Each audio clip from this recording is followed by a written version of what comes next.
Paano kayo ibig muli kung nabigo ka na ng una't pangalawang beses? Si Jeston MacGregor ay binatang may 2 anak, tila nawala ng pag-asang magmahal muli. Simula nang mamatay ang asawa, tinuon na lamang niya ang atensyon sa mga anak at sa negosyo. Hindi na muling umibig dahil sa kabiguan. Ngunit paano kung sa isang iglap lamang, magbabago ang buhay niya dahil sa isang probinsyanang nag-apply bilang yaya ng mga anak niya? Ating alamin ang buong kwento. Ayos, mabuti po tinanggap yung application ko. Salamat ka, Ayami, at kilala kita, pero kung hindi, ewan ko lang sa'yo. Ay sus, manay naman, pambawi mo na to sa inutang mong hindi mo binayaran.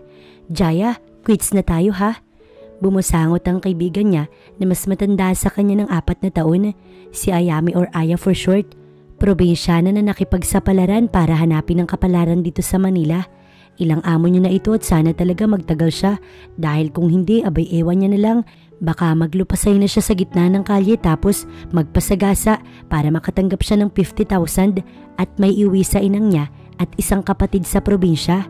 Simple lamang ang nais niya, makapagpatayo ng sarili niyang salon at mapaayos ang sira nilang bahay. Mahirap lang ang pamilya niya kaya kailangan kumayod para sa hinaharap. Pangarap pa naman niya makapag-aral sa kolehiyo, sana lang ay matupad. Total, 21 pa lang naman siya. Hoy, Ayami, ang bingi. Diyan ka na nga kako, mauuna na ako sa'yo. Kung hindi pa siya kinutusan, hindi pa siya babalik sa kasalukuyan. Lagi na lang siyang napapatulala sa tuwing may iniisip. Oo, sige na, layas na. At hoy, tawag-tawagan mo si inang ha, habang wala pa akong cellphone. Iniwan kasi niya ang cellphone sa inang niya at siya itong nawalan. Oo na, sabay talikod ng kababata at kaibigan niyang si Clara. Nang makalayo ang kaibigan niya ay nag-doorbell na siya. Ilang ulit niya yung pinindot na animoy ngayon lamang nakakita at nakagamit nun. Hoy, tigilan mo nga yan, napindot mo na, pipindutin mo ulit. Sigaw ng guard, sumimangot siya rito. Hoy Karin, may pangalan ako no.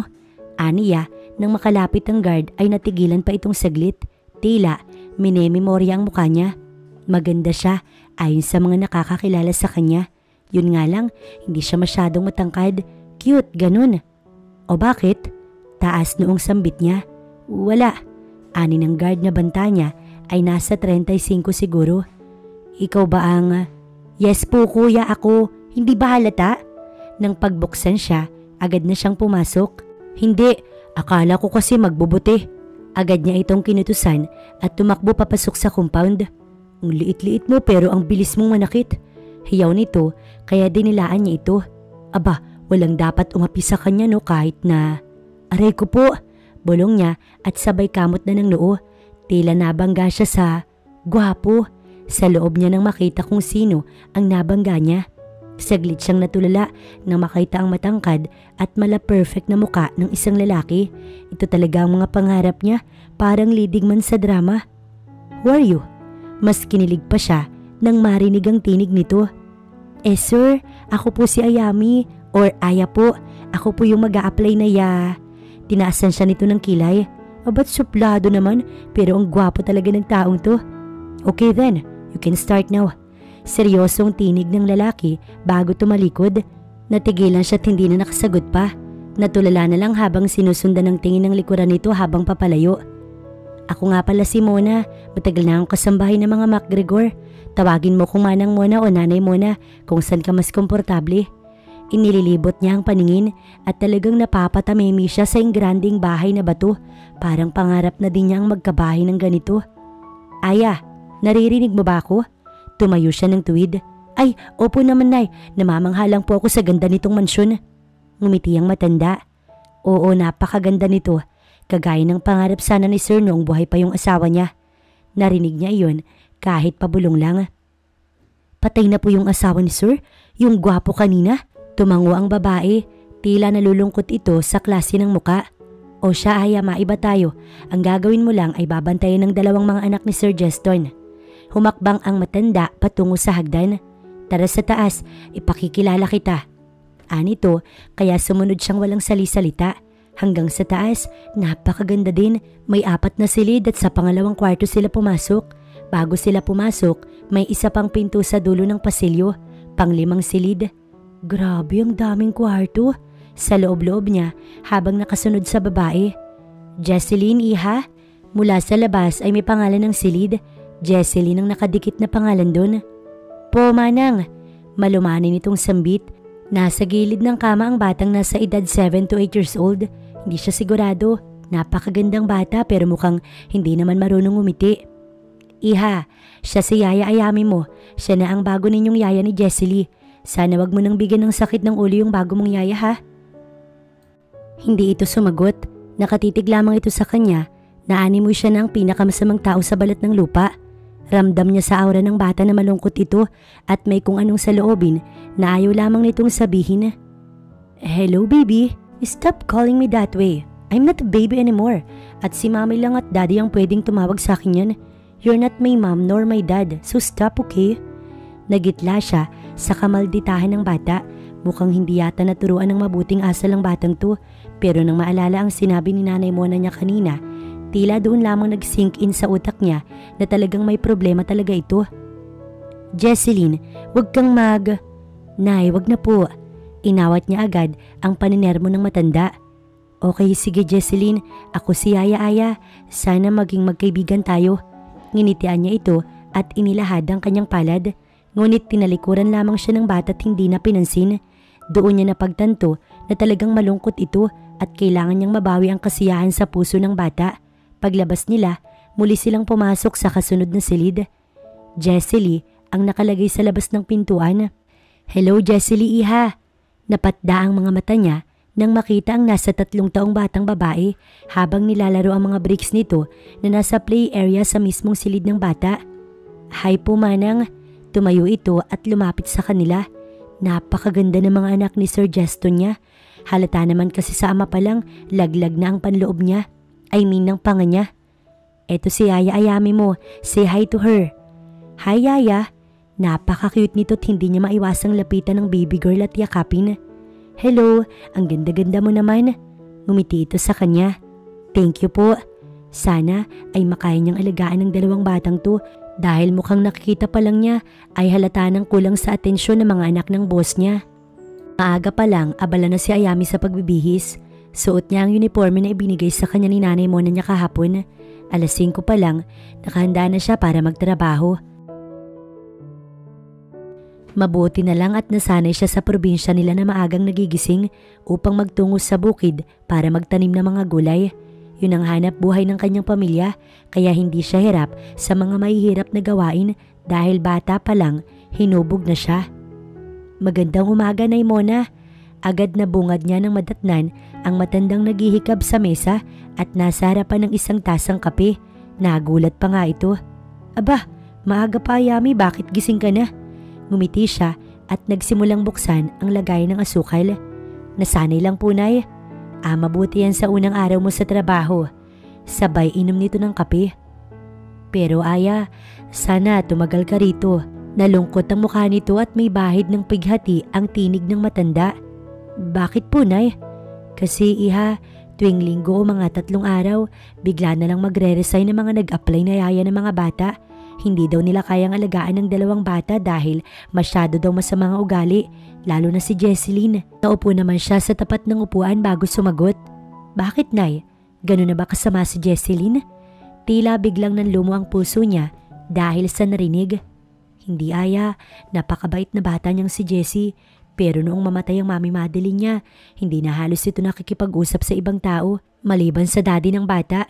Maging sa akin, umilap din si Jessie na noon ay talagang nagpapabasa pa yun ng mga storybook at panay lamang ang ngiti. Aya, alam kong imposible pero sana kayanin mong baguhin yung ugali niya. Siguro sobrang nasaktan ng panganay ni Sir nang malamang wala na ang mami nito.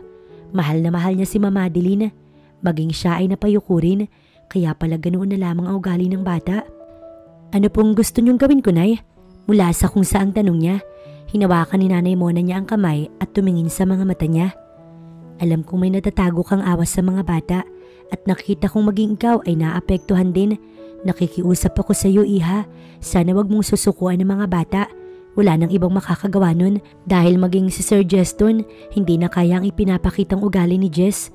Sana tatagan mo yung loob mo, tulungan mo yung batang mabawasan yung hinanakit sa puso. Alam kong miss na miss niya na ang kanyang mami, Aya. kung pwede, maging ina ka sa kanila gawin mo. May namuong luha sa mga mata ng matanda.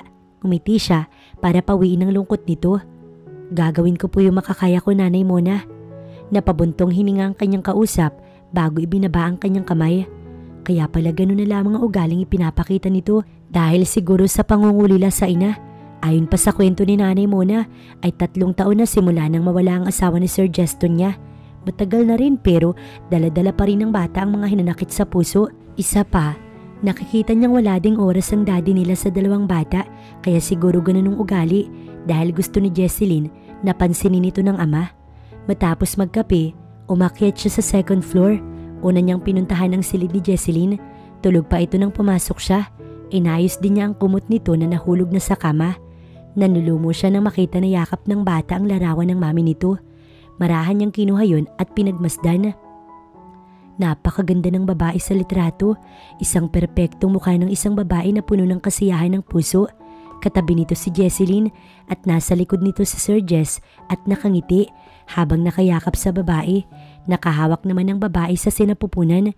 Buntis ito baka kay Jesseline. Napatda ang tingin niya sa lalaki na nakangiti. Ganito pala ang mukha ni Sir Justin niya kapag masaya. Napakagwapo. Lumuha siya nang hindi niya napapansin. Nalulungkot ang puso niya sa nakikita. Diyos ko, ibigay mo sa akin ang sinyalis na ako na nga ang dapat magpabago sa ugali ng mga tao sa bahay na to. Sana ako ang makapawi ng lahat ng mga lungkot nila. Sa loob-loob niya at agad pinunasan ng palad ang mga luha. Binalik niya ang larawan sa tabi ng babae. Palabas na sana siya nang bigla na lamang magulantang ang puso niya nang biglang pumasok ang amo niyang si Justin. Nakatitig ito sa kanya at saglit na nagtama ang mga mata nila. Puno iyon ng lungkot. Sorry po sir. Tumabi siya upang bigyang daan ng lalaki ngunit hindi ito dumiretso at napako ang mga mata sa kanya. Ikaw si Ayami? Kahit walang buhay ang tinig, kinilig pa rin siya. Opo sir. Agad siyang lumabas nang hindi na sumagot ang amo niya. Napasandig na lamang siya ng saglit sa nakasaradong pintuan. Tama nga ang sinasabi ng matanda, ang ina ang ilaw ng tahanan. Dahil sa nakikita niya, madilim talaga ang lahat sa paligid ng pamilyang pinaglilingkuran niya. Pagbaba ni Ayami, nakita niya si Laura na nagba-vacuum sa sala. Hindi pa sila nakakapag-usap ng babae simula nang dumating siya rito kahapon. Maganda ito at maputi rin. Kikay ang klase ng ayos nito. Habang naglilinis, panay ang suklay nito at kung minsan, tatapat sa malaking flat screen TV at titignan ng kabuuan. Tila may pinagpapagandahan, gayong nasa loob lang naman sila ng malaking mansyon to. Siguro, magkaedad lang sila kung hindi siya nagkakamali. Nginitian niya ito, ngunit irap ang iginanti ng babae. Kumunot ang noo niya. Tatalikod na sana siya nang tawagin siya ni Laura. Hoy! Nagiinit talaga ang bunbunan niya kapag hinuhoy-hoy siya. Ngunit humugot siya ng hangin, sabay buganon. Hindi ka magagalit, Ayami. Kalma ka lang, girl. Sa loob-loob niya habang papalapit sa babae. Hi, Laura. Ang ganda mo naman. Puri niya. Hinawi nito ang may kahabaang buhok bago siya nito sinagot. Of course, no? Kailangan ni Sir Justin ng mga kagaya kong maganda at masipag. At higit sa lahat, sexy na kagaya ng sanamaalam nitong asawa. Nito, pinapasadahan siya ng tingin ng babae mula ulo hanggang paa. Kaya ikaw, back off. Dahil nauna ako sa iyo, Ayami, kaya wag na wag kang mai-inlove kay sir. Dapat ako lang. Kumunot ang noo niya. At saan naman kaya nakuha ng babaeng to yung ideyang yun? Hindi na lamang niya pinansin at tumalikod na lamang. Wala siyang panahon sa mga babaeng nagpipiling maganda. Tatandaan mo yun ha? Narinig mo? Hoy! Narinig pa niya ang sigaw nito pero hindi niya na pinansin. Natawa na lamang siya habang patungo sa kusina para ipaghanda ng agahan ng mga bata. Nasabi na ni Nanay Mona niya kung ano ang kinakain ng mga bata at kung ano ang mga ayaw ng mga ito. Kung ano ang hilig at kung ano ang ayaw nilang gawin. Ano ang gustong isuot at kung saan nag-aaral. 8 AM daw ang pasok ni Jesseline. 6:00 pa lang ng umaga, marami pang oras. Ihahanda muna niya ang mga kakainin ng mga bata bago niya ito gisingin. Habang nasa lababo ay naka-headset siya. Mas ginaganahan siyang magtrabaho kapag may music na kasama. Siya lang mag-isa ron sa kusina dahil nasa hardin si Nanay Mona niya at nasa sala naman si Laura. Habang naglilinis ng baunan ni Jesseline, panay ang kanta niya at indak niya. Budot sang pinapakinggan niya kaya't hindi maiwasang umindayog at umikot-ikot siya. Nagtutwerk din siya kung minsan. Pak na pak, sinasabayan ng galawang bawat salita habang pumipikit. Ngunit bigla siyang na-estatwa sa kinatatayuan nang bigla siyang umikot at nakitang nasa likuran na pala niya si Sir Justin niya at nakasandig ito sa pader habang seryosong nakatitig sa kanya. Napako pa siya sa ginagawang pagtwerk dahil sa gulat. "What the hell are you doing?" Baritonong tinig na dahilan para tumayo siya ng maayos. "Sir? Sir Justin? Nakababa na po pala kayo, saglit lang at ipaghahanda kita ng agahan." Binawi lang ng lalaki ang tingin sa kanya nang pumasok mula sa likod ng kusina si Nanay Mona niya. Agad siyang umalis doon matapos ayusin ang pagkain ng mga bata. Nabatukan pa niya ang sarili dahil sa kahihiyang nangyari kanina. Parang gusto niya nalang lumubog sa sahig o mag-magic at maging kumunoy ang tinatapakan at lamunin siya nun para bigla siyang maglahot, hindi na makita paninuman. Kung hindi pa pumasok si Nanay Mona niya, hindi pa mapapawi ang masamang tingin nito sa kanya na tila may masama siyang ginawa. "Hay nako Ayami, bakit ba dinala mo pa rito yung ugali mong walang hiya? Ayan tuloy, mukhang mapapalayas ka pa nang wala sa oras." Sa loob-loob niya habang patungo sa kwarto ni Jesseline, kumatok muna siya bago pumasok. "Good morning Jesseline." Masigla niyang bati, ngunit wala doon ang bata kaya kinabahan siya. Bubuksan na sana niya ang CR nang kusa iyong bumukas at iniluwa ang bata na nakaligo at bihis na. Namangha siya bigla. "Wow, very good naman ang alaga ko." Aniya at ngumiti, ngunit tinaasan lamang siya nito ng kilay. "I don't need you, kaya pwede ka nang umalis. Kaya ko na yung sarili ko. I'm old enough para alagaan ang sarili ko. Si Jessie yung puntahan mo dun." Pagsusupladan nito. "Jessie, alam mo ba na badang nagsasalita ng ganyan sa mas nakakatanda sa'yo?" Lumapit siya at inagawang suklay sa batang babae. Hindi ito sumagot kaya ngumiti siya. "Dapat magalang ka at laging mabait kasi ang good girl na bata may regalo kay Santa Claus tuwing Christmas." Napatingin ito sa kanya. "Really?" Tila nabuhayan ng bata, ngunit napawi rin bigla ng ngitian niya. "Let me do it." Sabay kuha ng suklay. Muli siyang nanlumo pero determinado na siya. Kailangan niya maging matatag para mabago ang puso ng batang to. Iniwan niya si Jesseline matapos niya itong suotan ng sapatos. Naunang bumaba ang bata kaya dumiretso siya sa pangalawang kwarto at pumasok siya ron. Agad niyang tinakbo si Jesseline na umiiyak. Binuhat niya ito't niyakap. Habang hinahagod ang likod ay nagtanong siya, "Anong nangyari baby?" Mahinahon at nag-aalala niyang tanong. "May monster po yaya. Gusto niya kaming kunin ng ate ko." At muling bumulahaw ng iyak. "Shh! Walang monster baby. Kapag may monster, si yaya ang nagtatanggol sa'yo. Susuntukin ko yun." At tinaas ang kamao at umamba ng suntok sa hangin. Natigil ang bata sa pag-iyak at siya'y tinignan. "At sisipain ko." Natawa si Jessie Lee kaya pinunasan niya na ang luha nito. "Really yaya?" Nagsusumamo nitong wika. "Oo naman, gagawin ni yaya ang lahat para lang hindi kayo makain ng monster na yun." Nayakap siya ng bata at napangiti siya at animoy natutunaw ang puso na sa napaka-sweet na batang to. Sino bang hindi makikitan sa batang to na kahit gulo-gulo ang buhok at nakapantulog pa ang ganda-ganda pa rin. Inayos niya si Jessie Lee bago binuhat para bumaba at kumain. Sa hapag ay naroon na yung amo niya. Ibinaba naman niya si Jessie Lee katabi ng ate nito. "Daddy, I want to go with you." Malakas na sabi ng 3.5 taong bata. Tumigil sa pagsubo ang lalaki. Sinulyapan muna siya nito bago sumagot sa anak. "Baby, maraming trabaho si Daddy. Dito ka na lang sa bahay." Seryoso nitong turan. Siya naman ngayon ang tumingin ng masama sa lalaki. Bakit ganun? Parang wala itong pakailam sa mga anak. "Sige na po Daddy, gusto kong..." "Jessie Lee, stop it. Hindi nga sabi ni Daddy diba? Why so kulit naman?" Natahimik ang bata sa tabi ng ate nito. Parang gusto niyang sumabat at murahin ng ama ng mga bata. Hindi ba talaga ito marunong makiusap o kaya lambingin man lang ang bunso? Ano bang akala nito? Kagaya nitong cold na wala pa yatang puso? "Bibi, halika, subuan ka ni yaya." Kinuha niya ang bata sa upuan nito at siya ang naupo. Kinalong niya si Jessie Lee at sinimulang pakainin. Muli niyang tinignan ng boss niya na noon nakatitig rin pala sa kanya. Hindi siya nagbawi ng tingin at nilabanan ang matalim na tingin ng amo niya sa kanya. Dinala ni Ayami ang bunsong si Jessie Lee sa school ng ate nito. dahil talagang gustong sumama ng bata sa daddy nito. Pero dahil walang puso ang boss niya, iniwan na lamang nito ang bata na umiiyak. Dahil naawa siya, dinala na lamang niya ito. Grade 3 na pala si Jesseline at ang sabi ng teacher nito sa kanya kanina ay matalino daw ito. Yun nga lang, lagi daw nakatulala lamang at hindi man lang nakikihalubilo sa mga kaklase. Nagtanong kasi siya sa teacher kaya iyon ang sabi ng guro sa kanya at nagpakilala na rin siya maging sa guard ng private school para alam ng mga ito kung sino lamang ang susundo at maghahatid sa bata. Whole day ang pasok ni Jesseline at may baon nitong lunch. Siniguro ni Ayami na mabubusog ang bata at hindi ito aabuti ng gutom habang nasa paaralan. Susunduin ka ni Yaya mamayang uwian ha? Ngumiti pa siya habang hawak sa kabilang palad ang kapatid nito na panay naman ang turo sa balon sa unahan. Okay, simpleng sagot ng bata. Inabot niya ang bag at baonan nito. Bye Jesseline. Kumaway siya maging si Jesseline ngunit hindi man lang ito lumingon. Hindi niya susukuan ng bata kung kinakailangan mas maging pasensyosa pa siya. Gagawin niya. Kasi naisip niya, kung hindi niya ito gagawin, sinong gagawa? Dahil pakiramdam niya, wala man lang pakailam yung ama ng mga bata sa mga ito.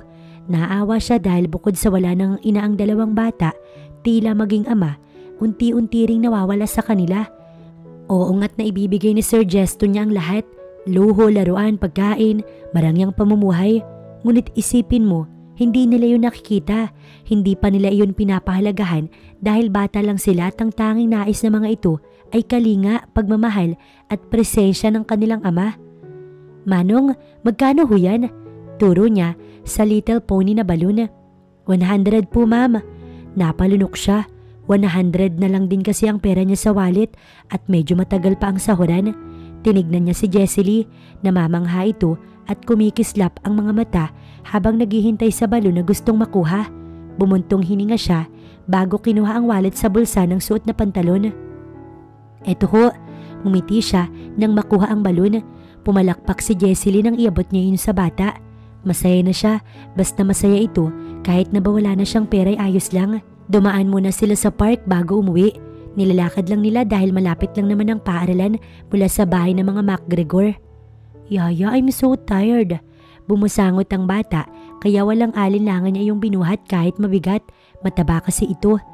Palapit na sana sila sa park nang mabitawan ni Jesseline ang hawak na balon at unti-unti iyong tumataas.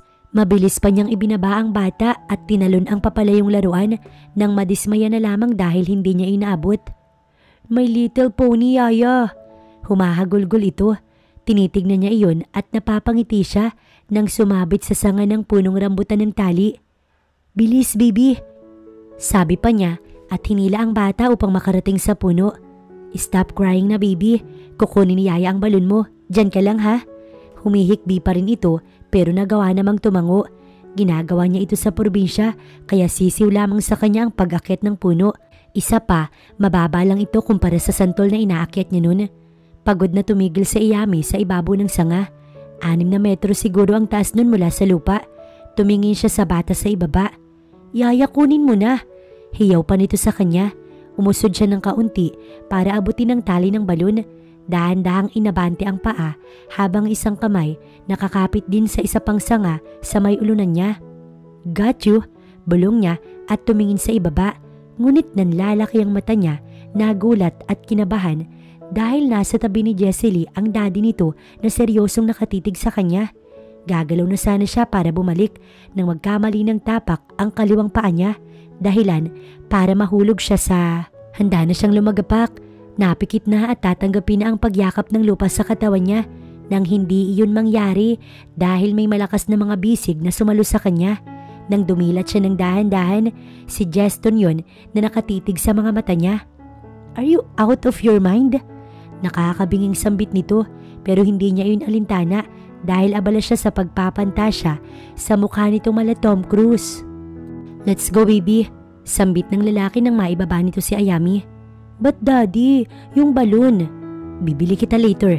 Binuhat niya ang anak at ipinasok sa kotse. Hindi niya nanilingon ang babae na nasa likuran. May ganun palang klase ng babae, parang wala sa katinuan. Bumalik siya para sa mga naiwang papeles, ngunit nang malapit na, nasulyapan niya ang kanyang anak sa tabi ng puno sa park. Akala niya mag-isa ito kaya nag-igting talaga ang bagang niya. Ngunit nang makita niya ang yaya ng bata na nasa itaas ng puno ay nagulat talaga siya.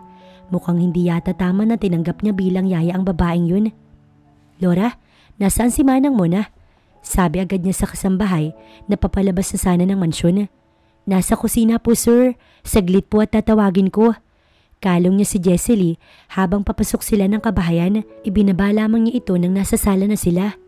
"Stay here, may aayusin mo na si daddy," aniya at ibinaba sa sofa ang nagtatakang bata. "Sir?" Natigilan siya nang makita si Ayami sa main door at tinihingal na tumigil doon. "Sumunod ka," madiing sambit bago nagtungo sa kusina. Nang makitang naroon na si Manang Mona, nagsalita na siya. "Manang, saan mo ba nakita ang babaeng to? Alam niyo ho ba na kamuntik ng madisgrasya yung anak ko dahil sa yaya na ito?" Matigas at nanggagalaiting wika ng lalaki. Natigilan si Ayami.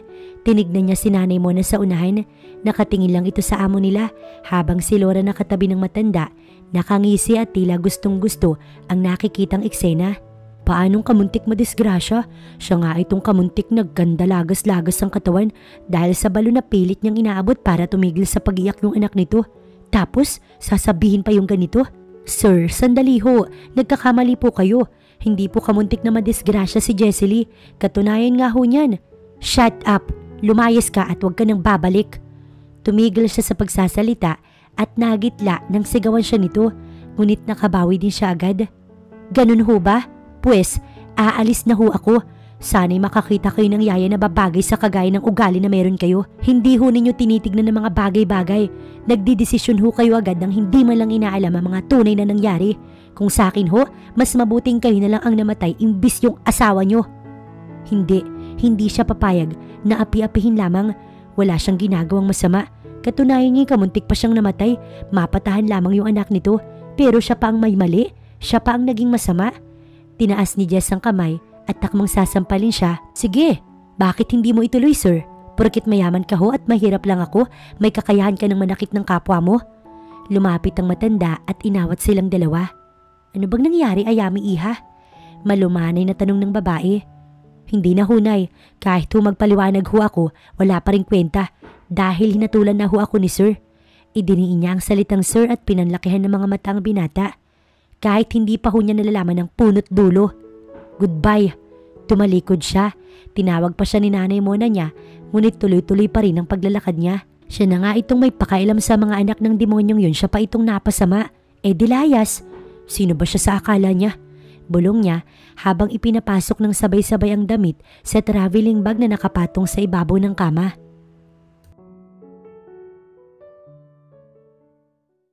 "Daddy, please pigilan niyo po si Yaya. Gusto ko siya. Please Daddy, let her stay with us." Umiiyak na pagmamakaawa ng bata sa ama. Palabas na siya ng gate at desidido na siyang lumayas. Pinapalayas, diba? Madali lang naman siyang kausap. Yun nga lang, magkano lang ang pera niya? Isang araw pa lang kasi siyang nagtatrabaho. Diyos me, anong gagawin niya ngayon? Alangan namang langoy niya ang dagat pa uwi ng Mindoro. Kung hindi ba naman demonyo ang gesto na yun, di wala sana siya sa sitwasyon niyang to. Wala din siyang cellphone para tawagan ng kababata niyang nagdala sa kanya rito. Pero nang maalala na may address siya sa babae na nakatago sa bulsa ng bag niya, dinukot niya yun agad. Habang binabasa, panay ang lakad niya sa kainitan ng exclusive subdivision na yun. May mga puno naman pero hindi lahat ng bahagi ng kalsada ay may lilim na mga kahoy. Nauhaw siya bigla.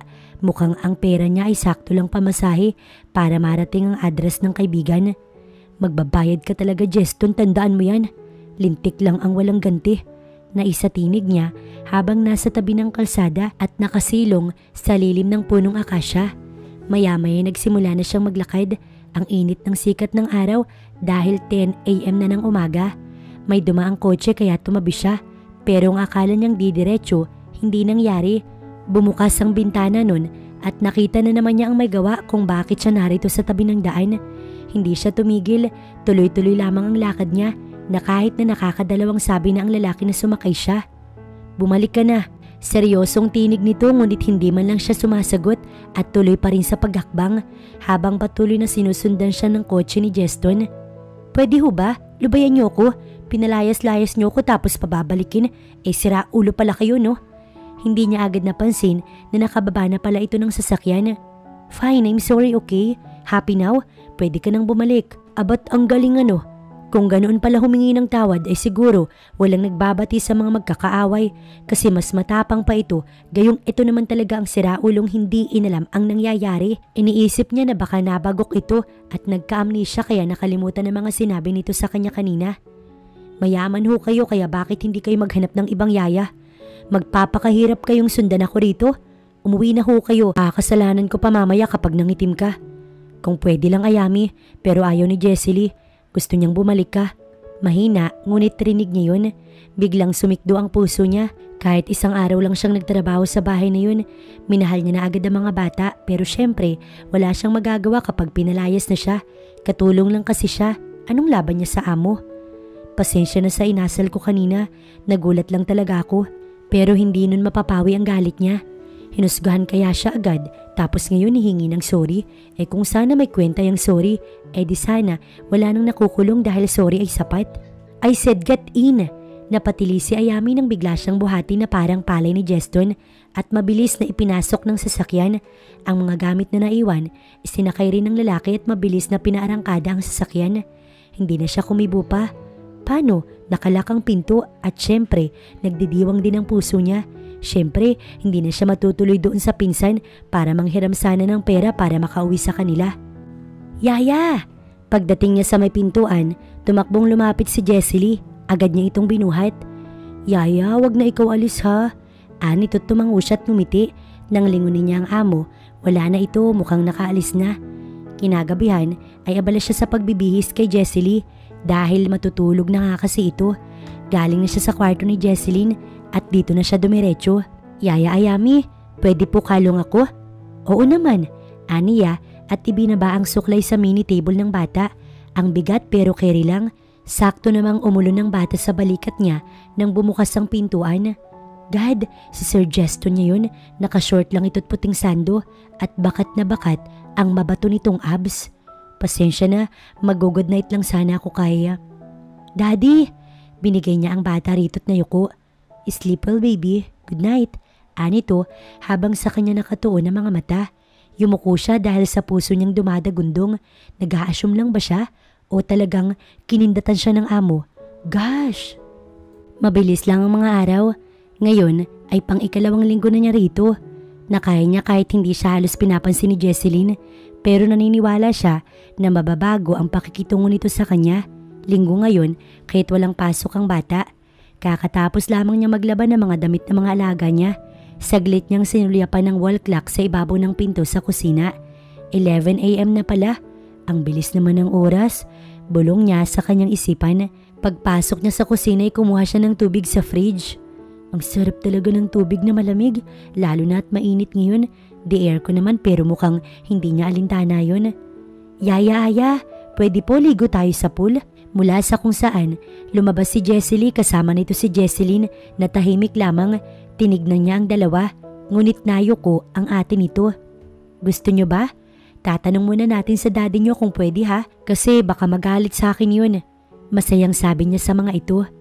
Jesseline, maliligo ka rin ba? Pumantay ito sa bata, pinakatitigan niya ito. Opo, mahina lang ang sagot nito pero sapat na para mapangiti siya.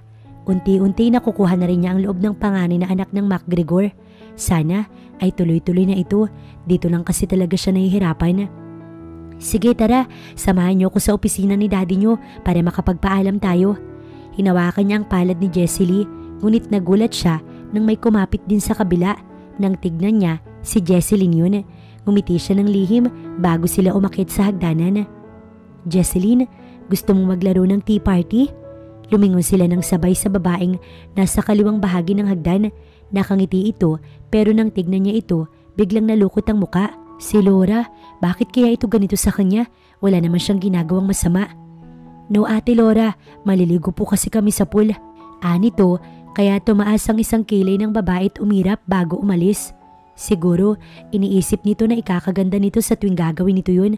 Ang hindi alam, nagmumuka itong kabuti na may muka. Kaya mo ba sila? Seryosong tanong ng lalaki sa kanya.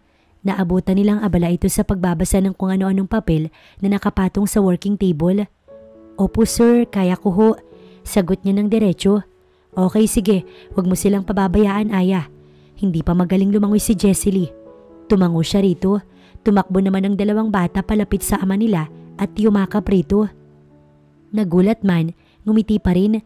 Tinignan din siya nito na tila nagtatak at nagtatanong pero agad siyang nagbawi ng tingin. Hindi to pwede. Tila baliw na siyang kinikilig sa tuwing tititig sa kanyang binata. Excited na bumaba ang tatlo. Dumaan muna siya sa silid niya para magpalit ng kasuotan. Hindi naman sa nagyayabang pero may baon siyang swimsuit pero tapa lang na may tali sa likod at pinarisa na lamang niya ng summer short na hanggang ibabaw ng hita. Mas mabuti na ang ganun, hindi malalantad ang buong kaluluwa niya. Isa pa, sila lang naman ang nasa swimming pool ngayon dahil abala ang lahat sa kani-kanilang ginagawa. May swan at little pony na salbabida ang mga bata at hindi rin niya winawaglit ang mga mata sa alaga kahit nasa gilid siya ng pool at nakaupo dun. Mahirap na, baka anong mangyari. Magaling lumangoy si Jesseline, mukhang tinuruan nito habang si Jessie Lee ay natatakot pang sumubok. Tawanan at halakhakan ng nangingibabaw sa bahagi yun ng swimming pool. Hindi siya maliligo pero binasa na siya ng dalawang mga bata. Magaling din naman siyang lumangoy sa dagat nga lang at mga ilog. Ngayon pa lang siya nakaligo sa ganito. Nang maupo ang dalawa sa gilid, inabala niya ang sarili sa paglangoy paroon at parito. Ngunit natigil siya sa gitna ng pool nang biglang makaramdam ng sakit sa binti. Pinilit niyang lumangoy patungo sa gilid ng pool pero mas lumala at sumakit pa yun lalo. Yaya, what happened? Si Jesseline ang nagtanong at biglang tumayo. Daddy! Help Daddy si Yaya! Hiyaw ni Jesseline nang biglang mawala sa paningin ng yaya nila. Unti-unti na kasi itong lumulubog sa ilalim ng tubig. Ngunit mula sa kung saan, nanlalaki ang mga mata niya habang nasa ilalim ng tubig.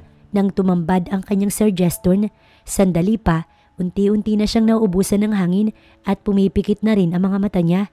Naramdaman na lang din ng babae nang ibuka ni Jeston ang bibig niya at walang alinlangang siniil siya nito ng halik at binigyan ng hangin bago inahon. Ayami! Paulit-ulit na sigaw ni Jeston sa dalaga. Na mouth to mouth na din niya ng paulit-ulit ngunit wala pa rin. Natigil siya sa pagsasalita nang biglang mapabuga ang babae ng tubig. Panay ang pag-ubo nito kaya tinulungan ito ni Jeston na makabangon. Ilang ulit pang umubo bago tuluyang nakahuma. Are you okay? Napatitig agad si Aya sa lalaking nasa tapat niya at pasimpleng hinawakan ang mamasama-sa niyang labi. Nahuli niya pa itong nakatitig sa dibdib niya kaya agad niyang pinag-cross ang kanyang mga kamay. Ayos na ho, sir. Pilit na sagot niya. What happened? Siya lang ba? O ramdam niyang nag-aalala ito sa kanya? Huwag kang assuming, Ayami. Kahit sino naman siguro gagawin ang ginawa ng amo mo kapag nakita kang malapit ng mamatay. Bulong niya sa kanyang isipan. Pinulikat po ako, sir. Pilit niyang sagot. Tinulungan na rin siya nitong tumayo. Yaya, are you okay? Lumapit na si Jesseline, maging ang kapatid nito. Pilit siyang umiti kahit ang totoo. Kinabahan siya dun. Kamuntik na kasi siyang makita ni San Pedro. Ayos lang ako mga bata. Aniya, bago humarap kay Jeston na boss niya. Nahihiyaman, nagpasalamat pa rin siya. Hiyang-hiya siya na parang gusto na lamang niyang matunaw sa kinatatayuan. Lalo na nang maalala ang paghalik nito sa kanya kanina habang nasa ilalim sila ng tubig. Kahit malapit na nga siyang mamatay, talagang inuna niya ang kilig. Mukhang kailangan yata niyang magpasalamat sa pulikat ah. It's nothing, mag-ingat ka na lang sa susunod. Ang sabi nito, kung hindi pa dumating sila Nanay Mona at Laura, hindi pa maaalis ang titig niya sa lalaki. Labas na labas kasi ang abs dahil tanging sando lang yung suot at nabasa pa. Kaya hayon, nagdeliryo na naman ang mga mata niya sa kakatitig sa abs nito. Sir, ayos ka lang po? Lumapit si Laura at takmang nga hawakan ng kanilang amo nang bigla itong tumalikod. Naluko tuloy ang mukha niya. Ayos ka lang ba, iha? Oo, nay, ayos lang. Pakibantayan po muna yung mga bata. Magbibihis lang po muna ako. Tumango naman ito kaya tumalikod na siya. Pagkahapon nun ay hindi na muna siya pinagtrabaho. Sabi kasi ni Nanay Mona niya, kabilin-bilinan daw yun ni sir nila. Magpahinga na lamang daw muna siya. Napangiti siya sa isipang concern ang amo nila sa kanya. Sana talaga magtuloy-tuloy na't hindi na maging maldito pa. Nagpahinga siya buong maghapon, nakatulog na nga rin siya kakapantasya niya. Nagising na lamang siya nang makaramdam ng pagkalam ng sikmura. Tinignan niya ang alarm clock sa bedside table. 9:30 na pala ng gabi. Tumayo siya para lumabas ng silid. Madilim na sa buong kabahayan, ngunit dahil sa ilaw mula sa labas, naaninag ang buong sala. Dahil sa nakabukas na mga bintana, doon dumadaan ang liwanag sa salaming bintana. Ngunit pagpasok niya ng kusina, ay may lalaki nakaupo sa upuan katapat ng kahoy na mesa. Umiinom ito ng alak. Mukhang kanina pa dahil kaunti na lamang ang natitira sa bote. Kinabahan siya, yung tipong nakita mo yung crush mo at bigla na lamang kinabahan ng puso mo na ayaw mo na lamang tumuloy dahil nahihiya ka. Babalik na lang sana siya sa kanyang kwarto nang magsalita ito. Ayami? Lumingon siya rito. Yes sir, bakit po? Kamusta ang pakiramdam mo? Halatang lasing na dahil hindi na ito makapagsalita ng tuwid. Ayos na po sir. Tumalikod na siya upang iwasan ng binata. Baka kasi may problema ito kaya naglalasing. Hindi na lamang niya iistorbohin. Mahirap na no? Ngunit bigla siyang tumigil sa paghakbang nang mabilis na hinawakan ni Jesto ng pulsuhan niya at walang ano-anong itinulak ang likuran niya sa malamig na pader.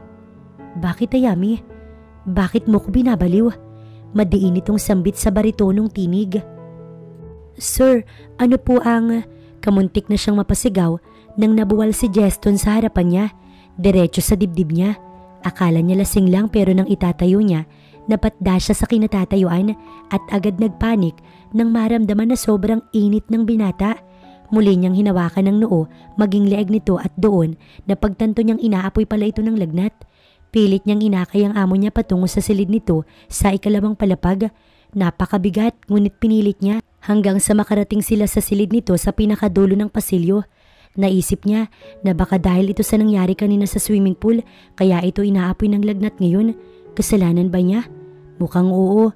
Bigla tuloy siyang nagdalawang isip kung ang sinabi nito sa kanya kanina sa kusina ay totoo o sadyang nagdidelirio lamang dahil sa taas ng lagnat.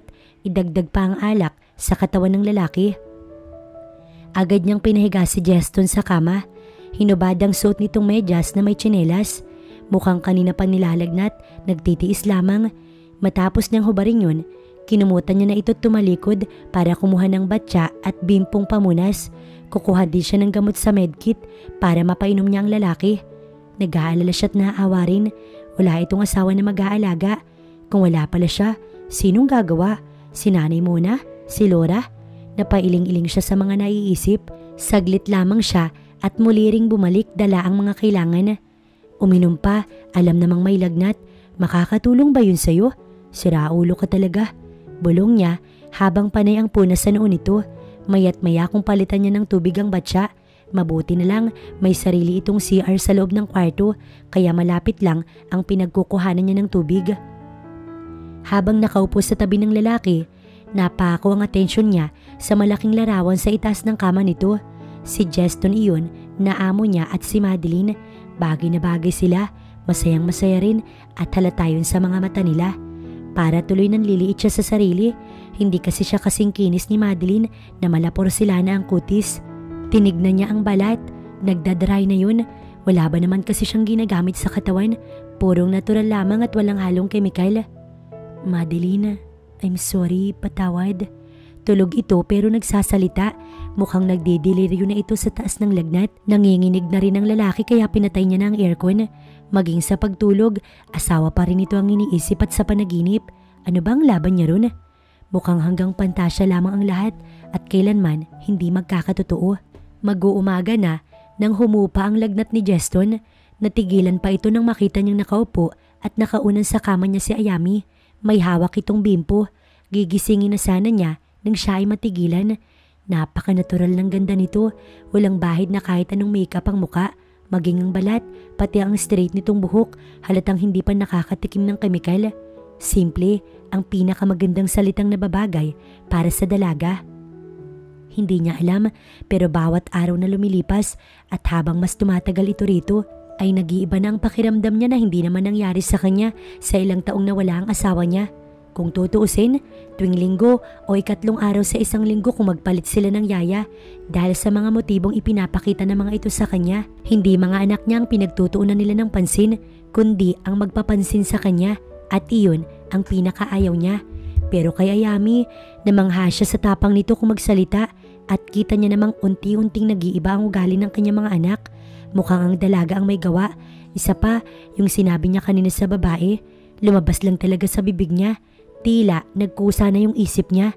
Sana'y hindi siya layuan ni Ayami dahil sa ginawa at mga sinabi niyang yun.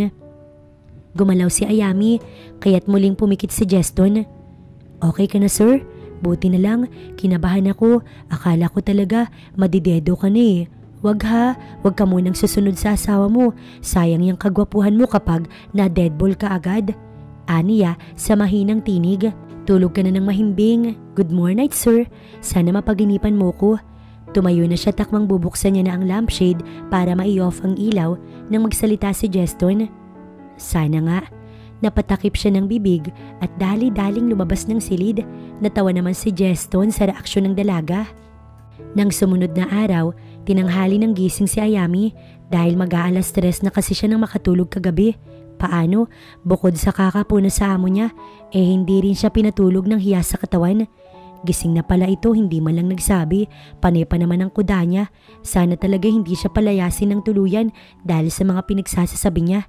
Pero yung tumatak talaga sa kanya yung sinabi nito sa kusina kagabi.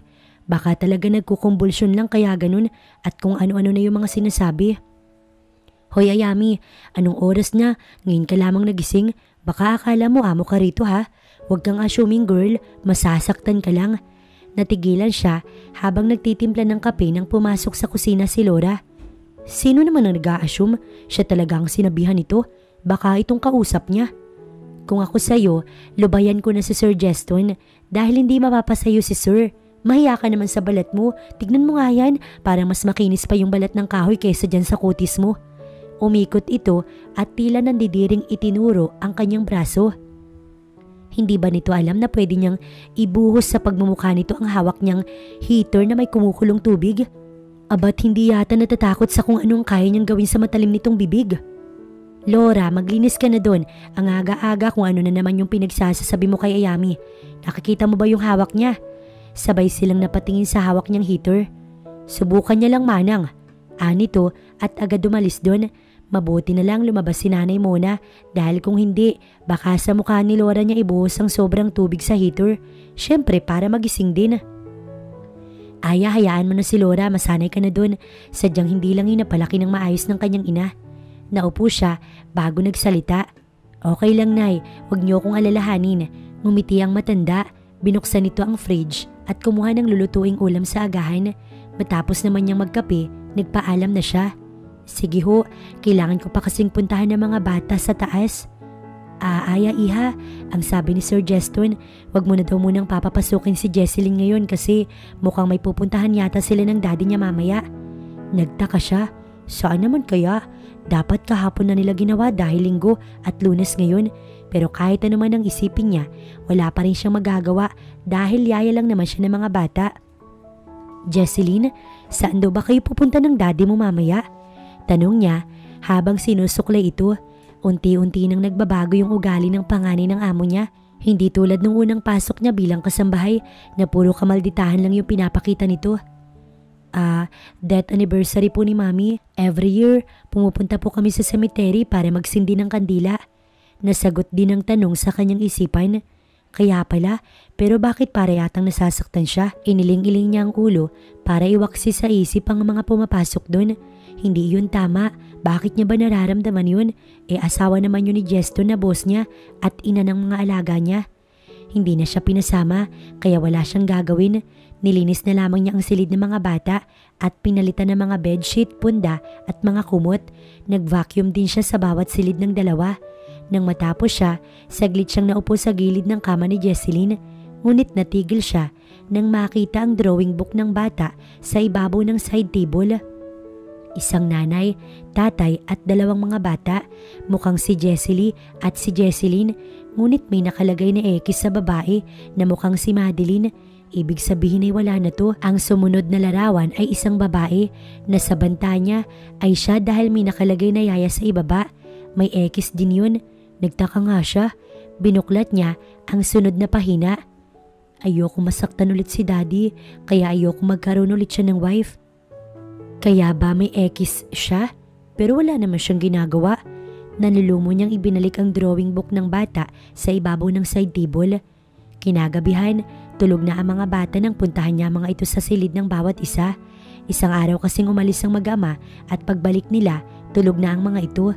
Bababa na sana siya nang makitang nakawang ang pinto ng kwarto ni Sir Justin niya at tila itinutulak siyang silipin ni Turon. Naramdaman na lamang niya na dinadala siya ng mga paa sa pintuan sa dulo ng pasilyo. Madeline, ilang taon na rin simula nang mawala ka, pero bakit hindi ko pa rin matanggap? Pinipilit kong magmahal ulit pero bakit hindi ko kaya? Kahit nasa kabilang buhay ka, ramdam kong pinipigilan mo ko. Ayaw mo bang maging... Lumuluha si Sir Justin niya habang sapo yung ulo at tila may kung sinong kausap. May hawak din itong baso ng alak sa kamay. Tatalikod na sana siya nang biglang magkamali siya ng hawak at sa mismong pinto na kaawang siya napahawak. Naitulak niya yun at bumagsak siya sa mismong sahig ng kwarto ng amo niya. What are you doing? Pagbungad ng lalaki sa kakatayo lamang na si Ayami. Tinignan niya muna ito sa mata, ngunit agad siyang nagbawi nang makita ang mukha ng binata. Galit ito at halatang umiyak din dahil namumula yun. Sir, nakita ko kasing bukas yung pintuan niyo kaya sumilip ka. Pwede ba, Ayami? Tama na muna sa isang buwan ng pagiging careless mo o talagang sinasadya mo lang ang lahat. Mabilis na tinawid ni Jesto ng pagitan nila kaya bago pa siya nakahuma, nasa mismong harapan niya na ang lalaki. Hindi naman po sa ganun, sir, sadyang... Stop this nonsense.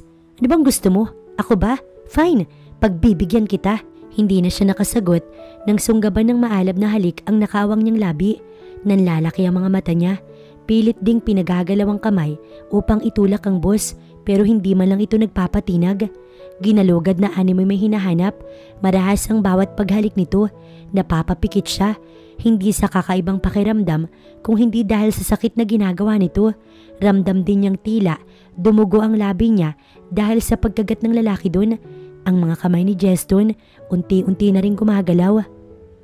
Ito ba? Ito ba'y gusto mo? Kagaya ka lang din ng lahat ng babaeng nakilala ko. Pare-pareho kayong iisa ang nais. Sabi pa nito. Wala siyang maatrasan dahil pinto ng nakasara ang nasa likuran niya. Malakas si Justin dahil malaking lalaki to. Umiiyak siya. Tumutulo ng kusa yung mga luha niya at hindi niya yun maawat. Gusto mo to? Galit na wika nitong muli at hinubad ang sagabal sa katawan. Nakainom na ang lalaki dahil sa amoy ng alak na nanunuot sa kanyang ilong. Matapang na amoy dahil sa pinaghalong alak at male kulo nito. Nang maitulak niya, mabilis niyang pinakawalan ng palad at malakas na sinampal ang lalaking pangahas. Natigilan nito. Hindi ako kagaya ng iniisip mo o mga nakilala mo, Sir Justin. Oo, inaamin kong gusto kita pero hindi ko inisip na akitin ka o sadyain ang lahat ng yun. Salamat ho kung tinulungan niyo ko ng ilang beses. Malaki yung utang na loob ko sa inyo. Pero yung ipamukha ho sa akin na sinadya ko yun, igago ka pala no? Sasadyain kong magpakamatay para lang iligtas mo ko. Sinong normal ang utak na gagawa nun? Hiyaw niya rito. Tila sumabog na siya sa galit nang makapa na may dugo ang gilid ng labi niya. Napahawak sa pisngi ang lalaki. Nagulat ito at tila hindi pa rin makapaniwala sa ginawa niya. Hindi lang niya alam kung nagulat ito sa sampal na binigay niya o sa sinabing crush niya ito. Hindi niya na hinintay na makasagot si Justin dahil mabilis niyang inayos ang sarili at padabog na lumabas ng kwarto nito. Ibinagsak pa niya ang pintuan at talagang umalingaw-ngaw ang tunog nun sa buong kabahayan. Tumutulo pa rin ang luha niya habang pababa ng hagdan. Hindi niya alintana si nanay muna niya na nakasalubong sa pasilyo. Nagtanong ito pero hindi siya nagabalang sumagot. Diretso siyang pumasok sa kanyang silid at inilak yun. Wala siyang ginagawang mali. Nagtaka lang naman siya. Anong ibig nitong sabihin? Nagbibigay siya ng motibo para pansinin. Diyos me, kahit hindi, crush lang naman niya eh. Yun lang talaga. Okay na sa kanya ang pantasya nito mula malayo. Pero ang magustuhan ni Justin, hindi niya yung pinangarap or siguro pero hindi siya umaasang mangyayari. Kinabukasan, maaga pang inasikaso na Ayami si Jesseline. Ngunit nagulat siya nang papalabas sa sana sila ng gate ni Jesseline. Nang tawagin ni Justin ng anak nito, ihahatid na lang daw niya ang bata. Pinasok naman niya ang mga gamit ng bata sa backseat ng kotse. Hindi na siya sasama. Total, ihahatid rin naman ito ang anak. Pumasok ang bata sa kotse, kaya't isinara na niya. Nagbilin siya sa batang susunduin niya ito mamayang 4 p.m. Tumango naman si Jesseline. Tatalikod na sana siya upang bumalik sa loob ng bahay nang magsalita si Jeston na nasa likod na pala niya. Paano nakarating agad ang taong to sa likuran niya? Nagtaka man, hindi niya pinahalata. Aya, yumuko siya para iiwas ang tingin. May pupuntahan tayo, magbihis ka. Ihahatid ko lang si Jesselyn sa school at babalikan kita. Yun lamang at tumalikod na ito. Hindi na siya nagabalang sumagot dahil baka mas mapasama pa siya. Akala niya talaga bubulyawan siya dahil sa pagsampal nito sa kanya kagabi, pero hindi pala. Nagtaka lang siya kung bakit tila naging kalmado na ito. Gayong lagi, pagalit ang laging salita nito.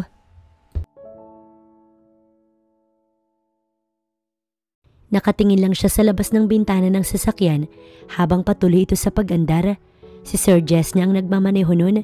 Siguro may 10 minuto na rin simula nang umalis sila sa mansyon. Hindi ngayon niya alam kung saan sila pupunta. Basta sumama lang siya kahit na hindi pa rin napapawi yung inis niya sa amo sa ginawa nito sa kanya kagabi. Hindi siya lalarga, bahala itong mamatay sa galit, at hanggat hindi siya pinapalayas, mananatili lamang siya sa trabaho. Ngayon pa bang unti-unti niya nang nakukuha yung loob ng mga anak nito? At isa pa, malaki ang sahod niya. Nakuha niya na iyon kahapon. Nagulat siya kaya nga magtitiis na lamang muna siya sa trabaho. Baka makaipon na siya para makapag-aral sa susunod. Tumigil ang sasakyan sa isang sementeryo. Isang sementeryo na mukhang mga mayayaman lamang ang nakaka-afford. Ang lawak-lawak nun at parang isang golf course. Yun nga lang ay may mga lapida na nasa lupa. Bumaba ang boss niya kaya sumunod na lamang siya nang hindi nagtatanong. Baka mapasama pa siya. Lagi naman kahit wala naman siyang ginagawang masama. Tumigil si Jeston sa ilalim ng isang punong akasya. Ang laking puno nun, sa ilalim ay may natatanging lapida. Nagtirik ito ng kandila at inilagay ang dala nitong bulaklak na nakalagay sa flower basket. Lumapit siya ng kaunti para basahin kung sino ang nakalibing doon. Madeline Corpus MacGregor, 29 years old. July 23, 2020. Asawa pala ng amo niya. Alam mo, Ayami, noon, araw-araw ako naririto. Dala ang 2 mga anak ko. Uuwi kami kapag takip silim na. Mahal na mahal namin siya, lalo na ng mga bata. Si Jesselyn ang mas naapektuhan sa lahat ng to. Wala akong magawa. Ngayon ko napagtanto na kahit gaano kakayaman, nasa iyo man ang mundo, wala kang magagawa kapag namatay ang isa sa pinakamamahal mo. Alam mo ba kung gaano kasakit na hinihintay mong mawala ng buhay yung asawa mo sa mismong harapan mo? Hawak mo siya pero hindi mo matulugan. Humihiyaw pero wala kang magawa. Umiiyak pero hindi mo mapatahan. Namatay si Madeline sa mismong bisig ko, Ayami.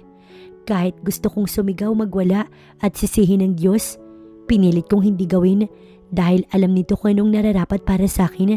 Ginusto kong ibaon sa puso ang mga alaala ng asawa ko at mabuhay ng naaayon sa gusto ko, pero gabi-gabi hindi pa rin ako makatulog sa tuwing hindi nakakatikim ng alak.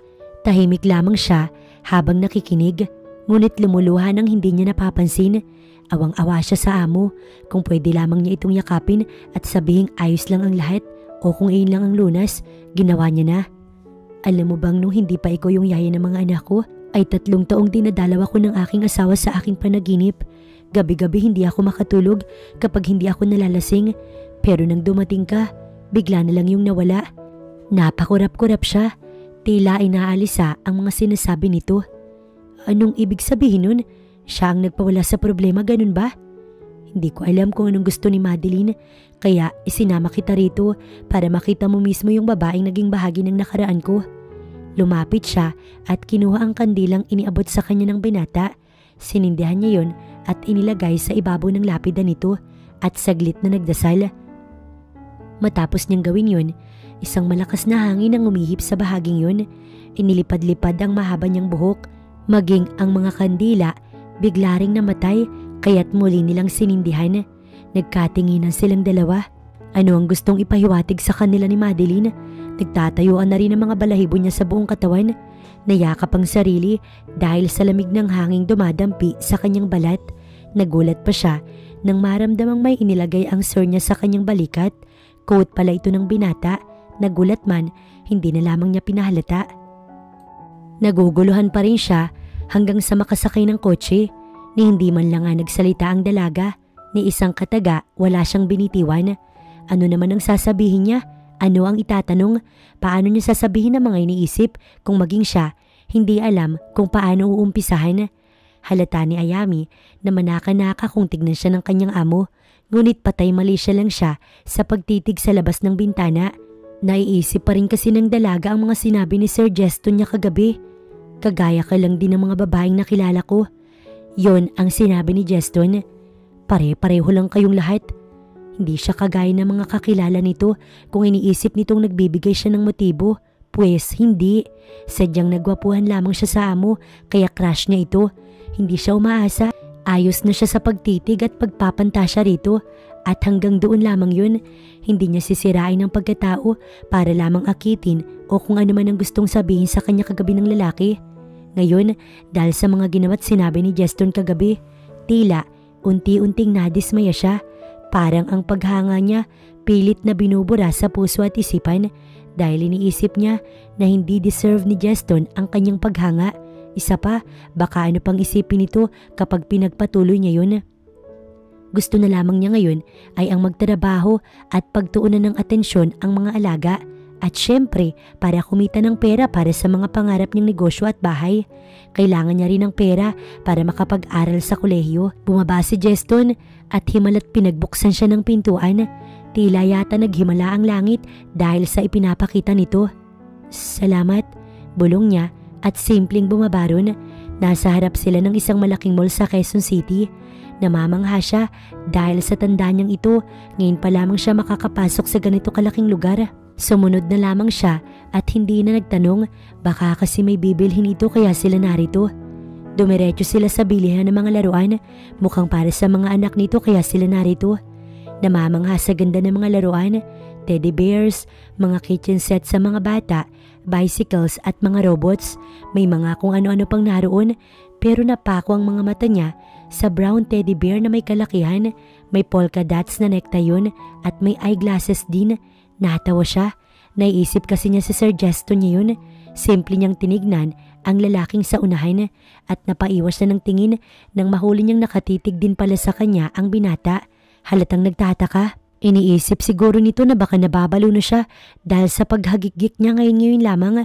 Ang ganda nun kaya tinignan niya ang presyo pero napatayo siya ng tuwid nang makitang sumobra sa 1,000 ang presyo.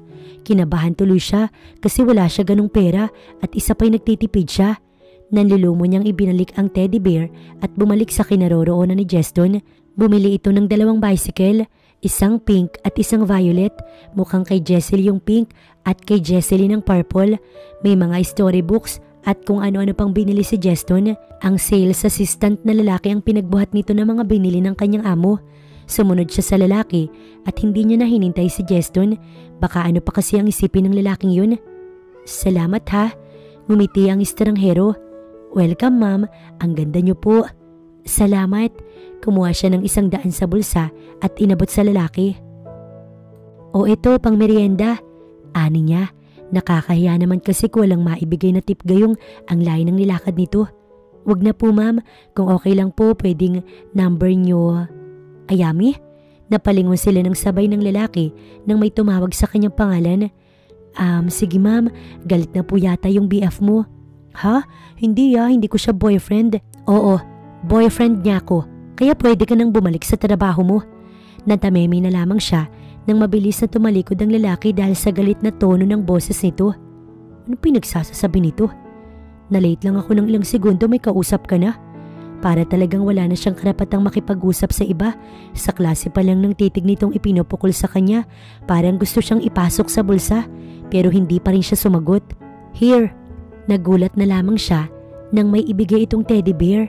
Yung teddy na gusto niya sanang bilhin kanina pero wala siyang pera. Tinitigan lang niya ang lalaki na tila nagtatanong. What?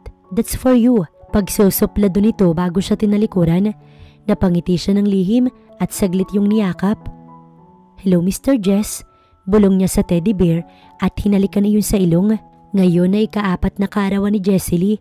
Kaya pala may mga bicycle kasi birthday ng bunsong anak ni Jeston. Abala ang lahat dahil sa okasyon mamayang 3:00. Wala namang problema dahil may catering service naman. Lahat ng mga kailangan ay inayos na ng daddy ng bata. Disney princess ang team ng party, kaya nga nakasuot si Jessie Lee ng Princess Anna costume. Sinusuklay ito ni Ayami habang nakaupo ang bata sa human-size mirror sa silid nito. 2 p.m. na at maya-maya magsisimula na ang party. Do I look Princess Yaya? Tumayo ito sa harap niya at hinawakan ng suot na gown. Of course, baby. You look so ganda, like Yaya Ayami. Pinagdaop niya ang pisngi nilang dalawa at kinalong ito upang tumingin sa salamin. Oo nga po no, parang ikaw po yung mami namin ni ate. Tumawa ang bata kaya't hinalikan niya ito sa ilong. Yaya, gusto ni Jessie Lee, doon ikaw sa party ah. Nagulat siya dahil hindi naman siya kasali, manunood lang siya. Pero baby, walang gown si Yaya.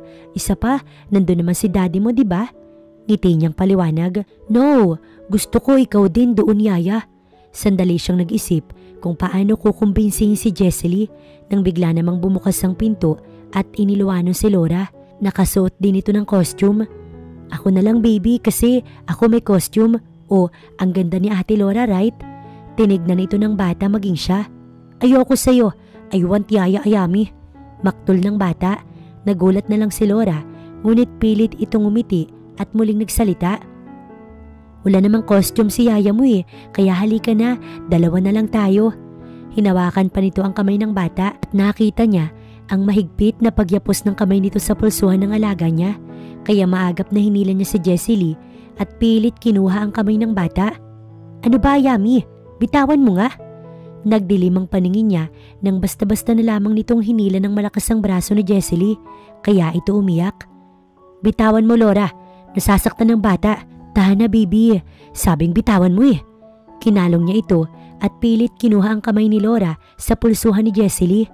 Huwag mo kong sasagarin, Laura. Ayos lang sa akin kahit laitin at kahit ano pang sabihin mo. Pero wag mong sasaktan ng bata. Nag-igting ang bagang niya at nagiinit na rin ang tenga niya. Isang maling sagot lang ni Laura. Sisipain niya ito palabas sa pintuang nakabukas.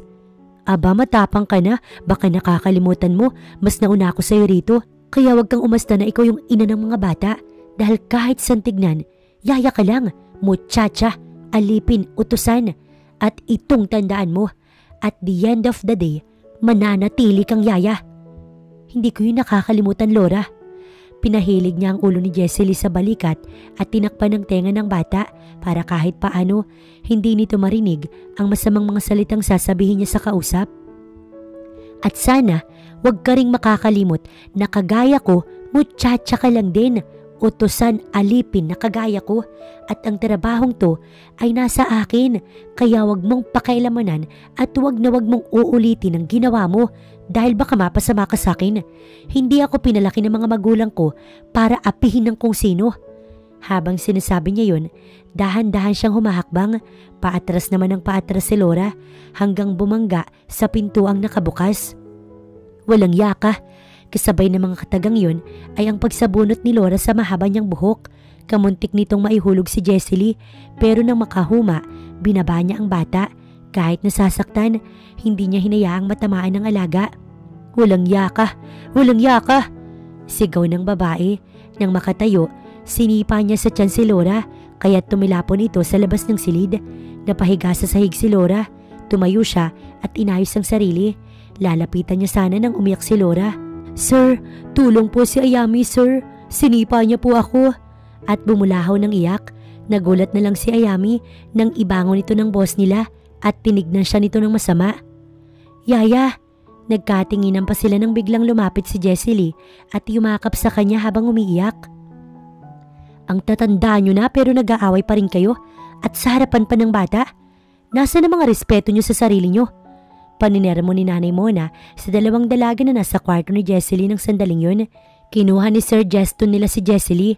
Nakatingin lamang ito habang pinagsasabihan ng matanda ang dalawang babae. Kasi manang, yang si Ayami ang nauna. Gusto ko lang naman siyang tulungan, pero alam niyo ba yung ginawa niya? Nagalit sa akin at sinipa ako bigla. Humihikbi pang sabi ni Laura. Pwede bang sipain na lang niya yung babaeng sinungaling na wag na lamang magpaliwanag? Mas gusto niya kasi talaga yun kaysa ang makipagbati sa babaeng katabi. Tinignan niya ito ng masama.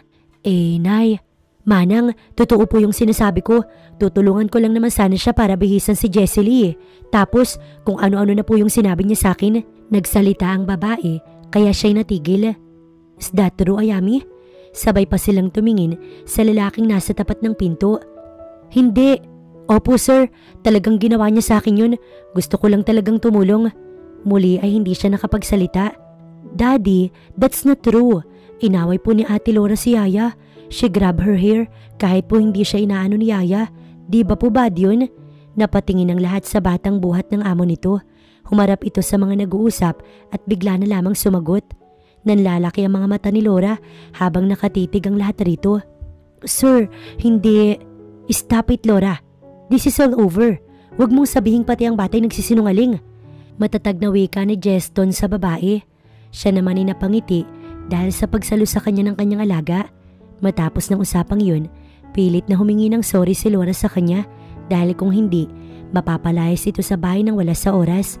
At dahil ayaw naman itong mangyari ang ganun, kaya't kahit labag sa loob ng babae, pinilit na lamang nitong gawin ang sinabi rito ng matandang katulong. Maraming mga bisita ang dumating, mga batang mula sa subdivision na yun at nagagandahan dahil sa kanika nilang mga suot, kasama ang mga yaya nila. May clowns at mga face painting na pinipilahan ng mga bata. Abala ang lahat sa party habang si Ayami nagbibihis pa dahil talagang nais ni Jessie Lee na kasama siya doon sa okasyon. Okay na sa kanya na nakatingin mula sa malayo habang nakikitang masaya ang kanyang mga alaga. Pero dahil sa request ni Jessie Lee, maging si Sir Jeston niya ay pinilit din siya. Kaya heto, nakasuot siya ng Cinderella gown, sinuklay na lamang niya ang mahabang buhok at nilagyan iyon ng crown. Hindi na siya nag-makeup dahil saglit lang naman. Umikot-ikot pa siya sa salamin para makita ang ayos. Nang makumbinsi ay ngumiti siya. Maging siya'y nagustuhan ng suot para talagang nasa isa siyang fairy tale. Yun lamang wala siyang sapatos. Okay lang, hindi naman makikita dahil mahaba ang suot niyang gown. Yaya! Tumakbo ang bata sa kanya nang makitang papalapit siya. Napayuko siya nang magtama ang mga mata nila ng amo niya. Isa itong prince sa suot nitong costume. Si Jesseline ay si Elsa na siyang paborito ng bata. Para silang isang kumpletong pamilya kung titignan, lalo na nang yakapin siya ng dalawang bata. Pamilya na kahit kailan hindi matutupad. Bagay sa'yo. Napayuko siya nang sabihin niyo ng lalaki. Nahihiya siya sa tuwing pinupuri siya nito. Ewan ba niya? Sadyang ganun lang talaga siya. Tinawag ng MC ang magulang ng birthday celebrant at ang mismong nagbe-birthday, maging ang pamilya para sa picture taking. Naiwan siya sa tabi at hindi sumama. Pangpamilya yun at hindi siya kasali. Pero nang mapansin ni Jessie Lee na wala siya, binalikan ito ng bata at hinawakan sa kanyang kamay sabay hila. Let's go po, Yaya. Pero baby, hindi ako kasama. Please, just for my daughter. Ngumiti si Jeston kaya wala na siyang nagawa pa. Nasa likod silang dalawa ng binata. Kalong nito si Jessie Lee habang nasa gitna si Jesseline. Hindi siya lumapit ng gusto dahil nahihiya talaga siya. Paano ba siya napasama sa ganito? Ngunit nabigla na lamang siya nang hawakan ni Jeston ang bewang niya at hinila palapit sa tabi nito. Just smile, sweetie. Bulong nito sa punong tenga niya, kaya't dumagundong na lang ang puso niya nang napakabilis dahil sa narinig. Parang sa bawat paglipas ng mga araw, nag-iiba na talagang damdamin niya. Hindi niya alam kung tama pa ba yun dahil kung hindi, wala siyang alam kung paano niya itatama. Ayaw niya na mas lumalim ang nararamdaman niya kay Jeston sa mismong amo niya dahil alam niya na wala rin namang patutunguhan yun. Kakatapos lamang niya mag-half bath, anong oras na nang matapos sila sa paglilinis at ngayon 11:00 na pasado, mukhang siya na lang yata ang gising, nagbihis siya ng pangtulog, hindi pa niya napupuntahan ng mga bata sa itaas at na-check kaya bago siya mahiga ngayon ay kailangan tignan niya muna ang dalawa kung maayos na ba. Mas sinuuna niya ang dalawa kaysa sa sarili, ganun naman diba lalo na kung trabaho mo yung bantayan at alagaan ng mga batang yun. Habang naglalakad siya sa pasilyo paakyat, nagsusuklay siya ng buhok. Marahan din ang bawat lakad niya upang hindi makabulabog ng mga natutulog. Nakapatay ang ilaw sa loob ng bahay, ngunit nakikita naman kahit papaano ang paligid dahil sa ilaw na mula sa labas na siyang pumapasok sa salaming bintana na nakabukas. Pag-akyat niya, Silid agad ni Jesseline ang kanyang inuna. Tulog na ito habang nakayakap sa hotdog pillow. Walang kumot dahil nasipa siguro kaya't gumilid. Inayos niya iyon. Bago siya lumabas, hinalikan niya muna ito sa noo. "Good night, Jessie," bulong niya bago niya binuksan ng lampshade bago pinatay ang ilaw. Sinunod niya ang kwarto ng bunso, pero pagbukas niya ng pinto ay nagulat siya nang mabangga siya sa lalaking palabas na rin sana ng silid. Napatakip siya ng bibig dahil kamuntik na siyang mapasigaw dahil sa pagkabigla. "Sorry, sir." Umatras siya, ngunit hindi iyon hinayaan ni Jeston. Kinabig siya nito at ikinulong sa mga bisig nito. "I'm sorry, Aya, pero mukhang ang gabi na mismo ang naglalapit sa atin." Bulong nito at dahan-dahang ibinaba nito ang muka para halikan siya. Ni hindi siya nakapalag kahit alam niyang hahalikan siya. Parang naistatwa siya dahil sa mga bisig nitong nagkulong sa kanya. "Hindi ako hihingi ng sorry sa gagawin kong to." Nakatitig lamang siya sa malungkot na mga mata nito at hindi na sinubukang sumagot pa. "Araw-araw, binabaliw mo ko, Ayami. Iniiwas ko na wag magsalubong ang landas natin dahil oras na mangyari, baka hindi ko na mapigilan ang sarili ko." "Sir?" Nais sa tinig niya, ngunit hindi na muling magsalita nang muling siili ni Jesto ng mga labi niya. Para siyang nahihipnotismo sa halik na yun, parang sa bawat galaw at pagsipsip nito sa labi niya, tila nawawalan siya ng lakas para umiwas. Napapapikit na animoy nakakaantok ang bawat galaw nito. Ngunit bago pa siya mabaliw, ay tumaas na ang katawan niya sa sahig. Doon lang niya napagtantong binuhat na pala siya ni Jeston. "Let's go to my room." Maraming paraan para bumaba. Mabilis lang at pwede siyang humindi. Pero bakit hindi niya magawa? Bakit nagpapaubaya siya?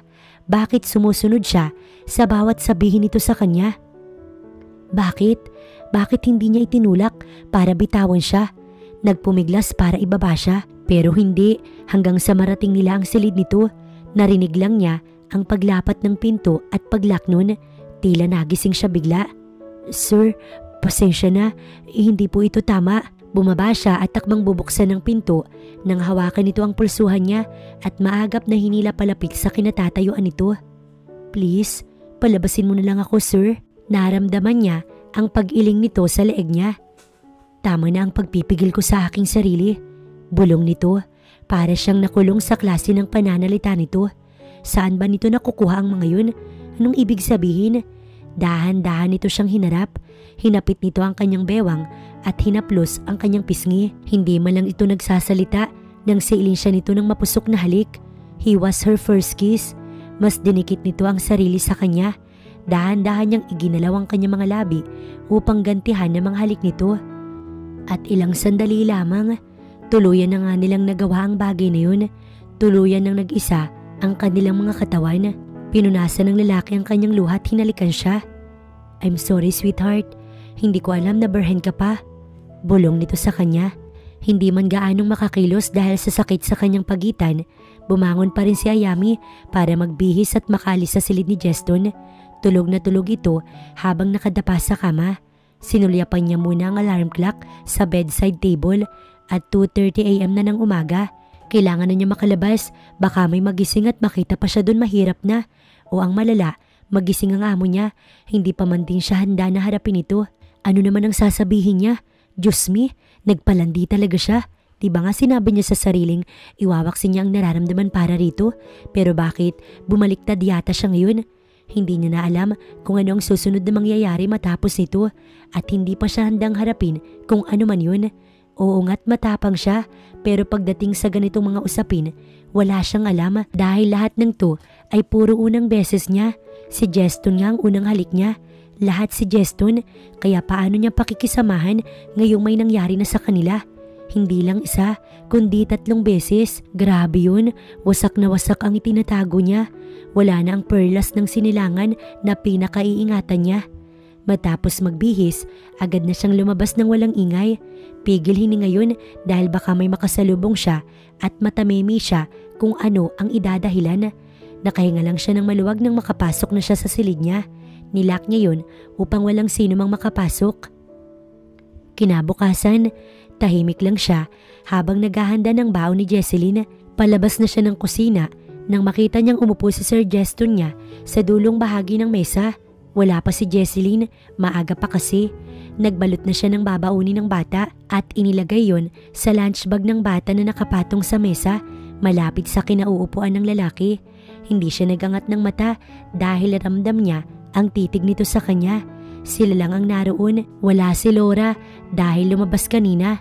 Si Nanay Mona niya naman nasa labas at mukhang may inaasikaso. Lumapit siya sa mesa at inilagay ang baon ng bata. Tahimik lang siya dahil ano naman ang sasabihin niya. Good morning. Doon siya nagangat ng tingin at nasilayan ang maaliwalas na mukha ng amo. Ngumiti lang siya ng pilit at tinuloy ang ginagawa. Ngunit nagulat siya nang hawakan ni Jeston ng kamay niya. Nagpalinga-linga pa siya dahil baka may makakita sa kanya. Hindi na ba masakit yung ito talaga yung iniiwasan niya, ang itanong sa kanya ang mga ganoong bagay na talagang sobrang ikinakahiya niya? Ayos lang, sambit niya at mabilis na bumalik sa kusina. Ang hindi niya alam, tumayo si Jeston at sumunod sa likuran niya. Bubuksan na sana ni Ayami ang fridge nang ilagay nito ang dalawang palad doon, dahilan para makulong siya sa loob ng bisig nito. Humarap siya bigla dahil sa gulat at doon nakita ang namumungay na mga mata ng binata. Muling inilibot ni Ayami ang mga mata upang makasiguro na walang tao. Sir, ano ba? Baka makita tayo. I don't care. I miss you already. Bakit mo ko iniwan sa kwarto nang hindi nagpapaalam? Tila nagtatampo na naglalambing ang boses nito. Baka kasi may makakita sa atin. So what? Please, sir. At please din, Jeston yung itawag mo sa akin, or kung ayaw mo, babe na lang para madali. Ngumiti ito, ang gwapo nito, lalo na nang lumabas ang dimple. Jeston, please, ayokong maiskandalo tayo. This is my house, my rules, and you're mine. Tila, libo-libong bultahe ang gumapang sa buong katawan niya dahil sa sinabi nito. Nakangiti si Ayami habang nagtitiklop ng mga labahin. Inilalagay iyon sa cabinet. Nasa silid siya ni Jesseline. 5:00 na ng hapon at nasa kama ang bata habang nagbabasa ito ng storybook. Yaya, why are you ngiti-ngiti dyan? Napawi yun bigla at nagtanggal bara sa lalamunan. Ha? May naalala lang ako, Jess. Aniya, pero ang totoo, ang ama ng bata ang pinapantasya niya. Para siyang timang na natutulala habang nagtutupi, lalo na nang maalala ang tungkol sa your mind nitong sinasabi kaninang umaga. Ano naman yun, Yaya? Can you share it with me? Humarap siya sa bata at sinuklay ang buhok nito gamit ang kanyang palad. Hindi pwede eh. Pang-adult lang kasi yun, pero promise ni Yaya, kapag naging dalaga ka na, sasabihin ko sa iyo yun, okay? Ngumiti si Jesseline. Masaya talaga siya dahil nakuha niya yung loob nito. Minsan, nagkukwento na rin ito tungkol sa school at mga kaibigan nito. Todo kinig naman siya syempre para maging komportable ang bata. Yaya, can I ask you something? Kumunot ang noo niya. Tuloy lang ang pagsuklay niya sa buhok ng bata. Ano yun? Yaya, magiging happy pa kaya si Daddy? Kasi hindi na si Daddy nag-i-smile simula nang mawala ang mami namin ni Jesseline. Nalulungkot ako for my daddy. Natigilan siya. Ngilang niya naalala na ayaw pala ni Jesseline na magkaroon ulit ng asawa ang daddy nito. Bakit ba nakalimutan niya yun? Alam mo, Jess, masaya naman ang daddy ninyo. Siyempre, nasa tabi niya kayong dalawa ng kapatid mo. I mean, yung may wife siya ulit, yung magkakamami kami ulit. How's that? Kinabahan siya bigla. Bakit? Ayaw mo ba? Ayoko, Yaya, kasi noon naalala ko araw-araw nagkakry si Daddy every day, every night, at lagi din kaming pumupunta sa sementeryo para dalawin si mami namin. Then, iiyak na naman si Daddy. Ayoko na po na maulit ang mga ganun. Naawa po ako kay Daddy. Sobrang naawa po. Napaluha ito kaya agad niyang kinabig para yakapin. Maging ang bata pala, alam ang pinagdadaanan ng daddy nito. Naawa talaga siya, lalo na at apektado si Jesseline. Paano niya sasabihin ngayon ng mga bagay-bagay? Paano niya ipapaliwanag na hindi siya kamumuhian ng bata? Natatakot siya. Ayaw niyang maging maldita ulit ito at malungkutin. Shh! Hindi na yun mangyayari, Jesseline. Hindi na, kaya tahan ka na ha. Tinignan siya ng bata sa mga mata. Paano po ninyo nasabi? Syempre kasi ngayon masaya naman ang daddy ninyo, di ba? Tumango ito at tinapos na rin niya ang usapan. Matapos itong magtupi, lumabas na nga siya. Binilinan pa niya ang bata na mag-half bath bago matulog. Ayaw kasi nitong magpalinis sa kanya. Marunong na raw ito. Pagbaba niya, nakasalubong niya si Jeston. Nagtaka pa si Ayami dahil ang aga nitong umuwi. Gayong kadalasan, gabi na ito kung umuwi. Minsan tulog na nga siya, hindi pa ito dumadating. Abat ngayon, 7 PM pa lang narito na. Nagulat man, dumiretso na siya. Kadadaan lang kasi ni Laura sa sala patungong labas. Ayaw niya namang may makita itong mali. Ngunit hahakbang na sana siya nang hawakan ni Jeston ang braso niya. Tinignan niya ito ng masama, ngunit ngumiti lang ang lalaki. Ayami, come to my room. Faster. Nang makatatlong hakbang pababa, rinig niya ang galit na tinig ng lalaki. Bumalik siya paakyat at dumiretso sa silid ng lalaki sa dulong pasilyo. Kumatok muna siya. Come in. Nang marinig yun, pinihit niya ang doorknob. Pagpasok niya, sinunggaban agad siya ng halik ni Jeston bago isinara ang pintuan. Nagulat siya nang isa-isang alisin ng lalaki ang sagabal sa katawan niya. Hindi na siya nakapagsalita dahil sa gulat. I miss you so much, Ayami. At muling siniil ng binata ang kanyang mga labi. Sabik na sabik ito na kulang na lamang. Lunukin siya ng buo. Para akong mababalo sa iyo, sweetheart. Gusto ko nang hilahin ng oras kanina para makauwi na ako agad dahil namimiss na talaga kita. Jeston, ano bang meron tayo? Pilit niyang hinawi ang labi nito para maitanong yun. Ano bang gusto mo? Ako ang nagtatanong. Sabat niya at ngumiti ito. Gusto mong magpakasal na tayo agad? Ano? Bulalas niya. Hindi naman kasi ganun kabilis ang lahat. Why? Anito at nilalaro ang buhok niya habang nakadagan sa kanyang ibabaw. Tinanong mo na ba ako kung gusto kita o kung gusto mong... No need. Nagsalita na ang katawan mo. Shh. Ayusin ko to, okay? But for now, hayaan mo kung pawiin ang pagkakasabi ko sa'yo. Bulong nito bago muling sinakop ang mga labi niya. Nasa library si Jeston ng gabing yun. May mga tinatapos na papers para sa isang kliyente. Kailangan niya ito bukas kaya dapat nang matapos ngayong gabi. Sumasakit na ang leg niya dahil kanina pa siya nakaupo at nakaharap sa laptop niya.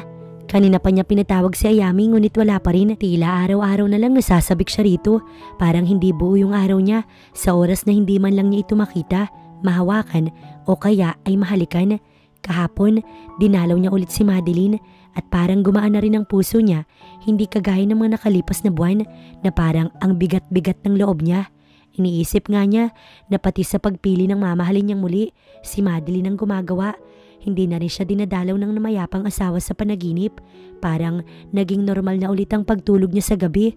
Ngayon lang talaga nangyari na may nagustuhan siyang babae na hindi siya dinalaw ni Madeline sa panaginip. Napahilot siya ng sentido at tinihilig ang ulo sa sandigan ng kanyang upuan. Sakto naman nang may kumatok sa pintuan ng silid na yun. Pasok! Mahina niyang sambit. Nakangiti pa siya habang hinihintay ang pagbukas nun dahil sigurado siya na si Ayami yun. Finally! Pero hindi niya na naituloy ang mga sasabihin nang makita kung sino ang may dala ng kape niya. Si Laura yun at nakamaikling pantulog lang ito. Kitang-kita ang panloob nito dahil sa nipis ng suot. Eto na po sir, pasensya na. Tulog na kasi si Ayami kaya ako na lang po yung nagdala. Anito at ipinatong sa mesa ang tasa ng kape niya. Salamat Laura. Dismayadong sabi niya. Si Ayami ang kailangan niya ngayon at hindi si Laura. Pero kahit ganun, hindi niya pinahalata ang pagkadismaya. Kailangan kasi niyang sundin ang nais ng dalaga na wag mo nang ipaalam kahit kanino ang tungkol sa kanila. Kahit na gustong-gusto niya nang mayakap ito, kahit may nakatingin, ayaw niyang nagtatago. Gusto niya nang makasama ang babae sa maraming tao o sa harap ng kanyang mga anak. Pero dahil nare-respeto niya ang nais ni Ayami, sumunod na lamang siya rito. Ininom pa rin niya ang kape at muling bumalik sa ginagawa niya. Pero nagtaka siya nang hindi man lang umaalis sa kinatatayuan si Laura. Nakatayo lang ito ron habang nakatitig sa kanya at nakangiti. Tumingin siya rito. May kailangan. Ngunit bago pa niya nasambit yun, bigla na lamang siyang inantok. At tila ang bigat-bigat ng talukap ng mata niya hanggang sa nakatulog na lamang si Jeston sa mesa kung saan ito nagtatrabaho. Ang tagal, sabi ng baklang yun mabilis yung epekto pero inabot na ng 1 minuto bago nakatulog ang gwapo kong boss. Sabi ni Laura at inakay ang lalaki upang dalhin sa silid nito. Kasi naman sir, hindi mo ako pinapansin. 1 taon na ako naghihintay, napansinin mo pero hindi mo man lang ako pinag-aaksayahan ng panahon mo. Kahit anong klaseng pagbibigay ko ng motibo, kahit minsan, hindi mo man lang ako nagawang hawakan o tignan ng matagal. Tapos itong Ayami pa yung napansin mo. Alam ko may nangyayari na sa inyo, binabantayan ko kaya kayo. God, para ako mamamatay sa inggit. Pero ngayon ako naman, okay? Konti lang naman yung inilagay kong gamot sa inumin mo. Aniya, bago itinapon sa kama ang among tulog na tulog. Hindi naman yata ako papayag na ang Ayami na yun na makakakuha sa'yo. Alam mo bang nananakit pa rin ang perlas ko hanggang ngayon dahil sa lakas ng pagsipa niya sa akin? Hindi yata ako makakapayag na maging masaya ang babaeng yun. Muling sambit niya habang isa-isang inaalis ang sagabal sa katawan ni Jeston. Paano ba yan? Goodbye Ayami na tayo bukas my love, Jeston. Nakangising wika nito at hinalik-halikan ang pisngi ng lalaki na walang pang-itaas na kasuotan. Oo sige nay, pupuntahan ko na lang po sa silid niya. Mag-aalas 7 na pero tulog pa rin si Jeston at ang sabi pa naman nito sa kanya kahapon, kailangan maipasa ang mga papers na kailangan ng kliyente nito ngayon. Siguro nagpuyat na naman ito kagabi kaya hindi nagising ng maaga. Nakangiti siya at halatang excited na makita ang nobyo. Yes, finally ay sila na. Nang pangalawang gabing may nangyari sa kanila, sinagot niya na ito. Ayaw naman kasi niyang may namamagitan sa kanila tapos walang level. Ano yun? Friends with benefits? I mean, boss with benefits? Hindi na siya kumatok dahil nasanay na siya na papasok na agad sa silid nito para gulatin din kung minsan. Pagbukas niya ng pintuan, hindi niya inaasahan na siya itong magugulat. Nanlalaki ang mga mata niya at sunod-sunod na tumulo ang mga luha nang makita si Jeston at si Laura na magkayakap at wala pang saplot. Anong... Napatakip siya ng bibig upang pigilan ang paghagulgol. Nanlulumo siya sa nakikita. Ibig bang sabihin pati si Laura? Ginawa lang siyang laruan, ganun ba? Parang wala siya sa sariling lumabas ng silid. Wala na siyang pakailam kahit makita siyang umiiyak ng kung sino sa bahay na yun. Sobrang sakit kasi talaga. Napakasakit na inalay mo yung buong pagkatao mo sa lalaki tapos makikita mo na lang na may iba pa pala itong nilalaro maliban sa'yo. Dire-diretso siya na bumaba ng hagdanan. Ayami, anong nangyayari sa'yo iha? Bakit ka umiiyak? Nag-aalalang tanong ni Nanay Mona sa kanya. Nakita rin siya ni Jesseline at Jesselie na nakaupo sa dining table ng umagang yun at kumakain. Yaya, what happened? Ate, Yaya is crying. This is your fault na naman no. Inaway mo si Yaya no? No, why me? Hindi ako no. Maging ang mga bata, nagkagulo na sa lamesa. Hindi, wala kayong kasalanan mga bata. Kumain na kayo dyan ha? Nagawa pa niyang awati ng mga ito bago dumiretso sa kwarto. Doon niya binuhos ang lahat ng sakit na kanyang nararamdaman. Ilang saglit lamang yun, kailangan lamang niyang ilabas. Inayos niya ang gamit sa traveling bag. Nasa ilalim lang ng kama niya yun, kaya hinila niya at isa-isang ipinasok ang mga damit doon. Panay ang pag-iyak niya habang ginagawa yun. Ngayon pa lang siya nakaranas ng ganito, kaya parang bulkan na sumabog ang puso niya sa sobrang sakit. Matapos niyang ayusin ang gamit, nagbihis na rin siya. Aalis na siya rito. Tama na siguro ang pagsisilbi niya sa pamilya ng ilang buwan at tama na rin ang sakit na nararamdaman niya para tuluyang umalis sa lugar na to. Panay ang katok sa pintuan ng kanyang silid ni Nanay Mona siguro yun at maging ang mga bata, naririnig din niya mula sa labas.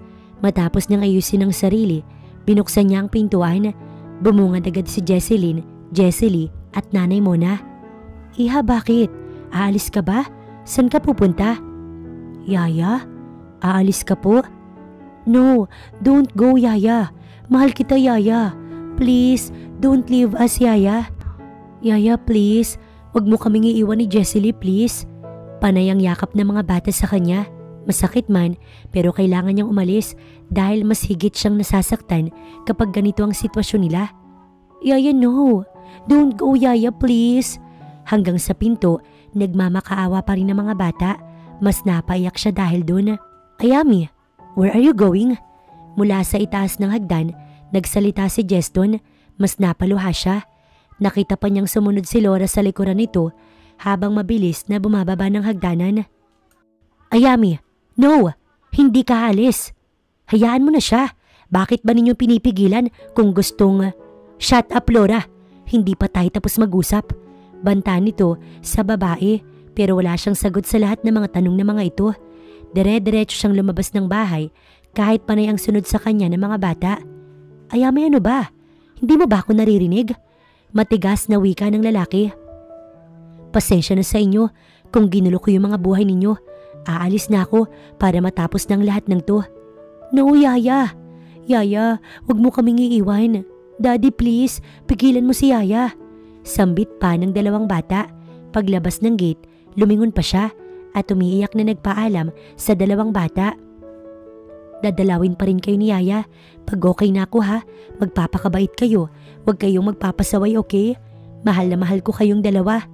Niyakapan niya ito bago pilit na tumayo. Tumawid siya sa kabilang kalsada para maglakad mula ron. Ngunit tumakbo si Jessie at siya ay sinundan.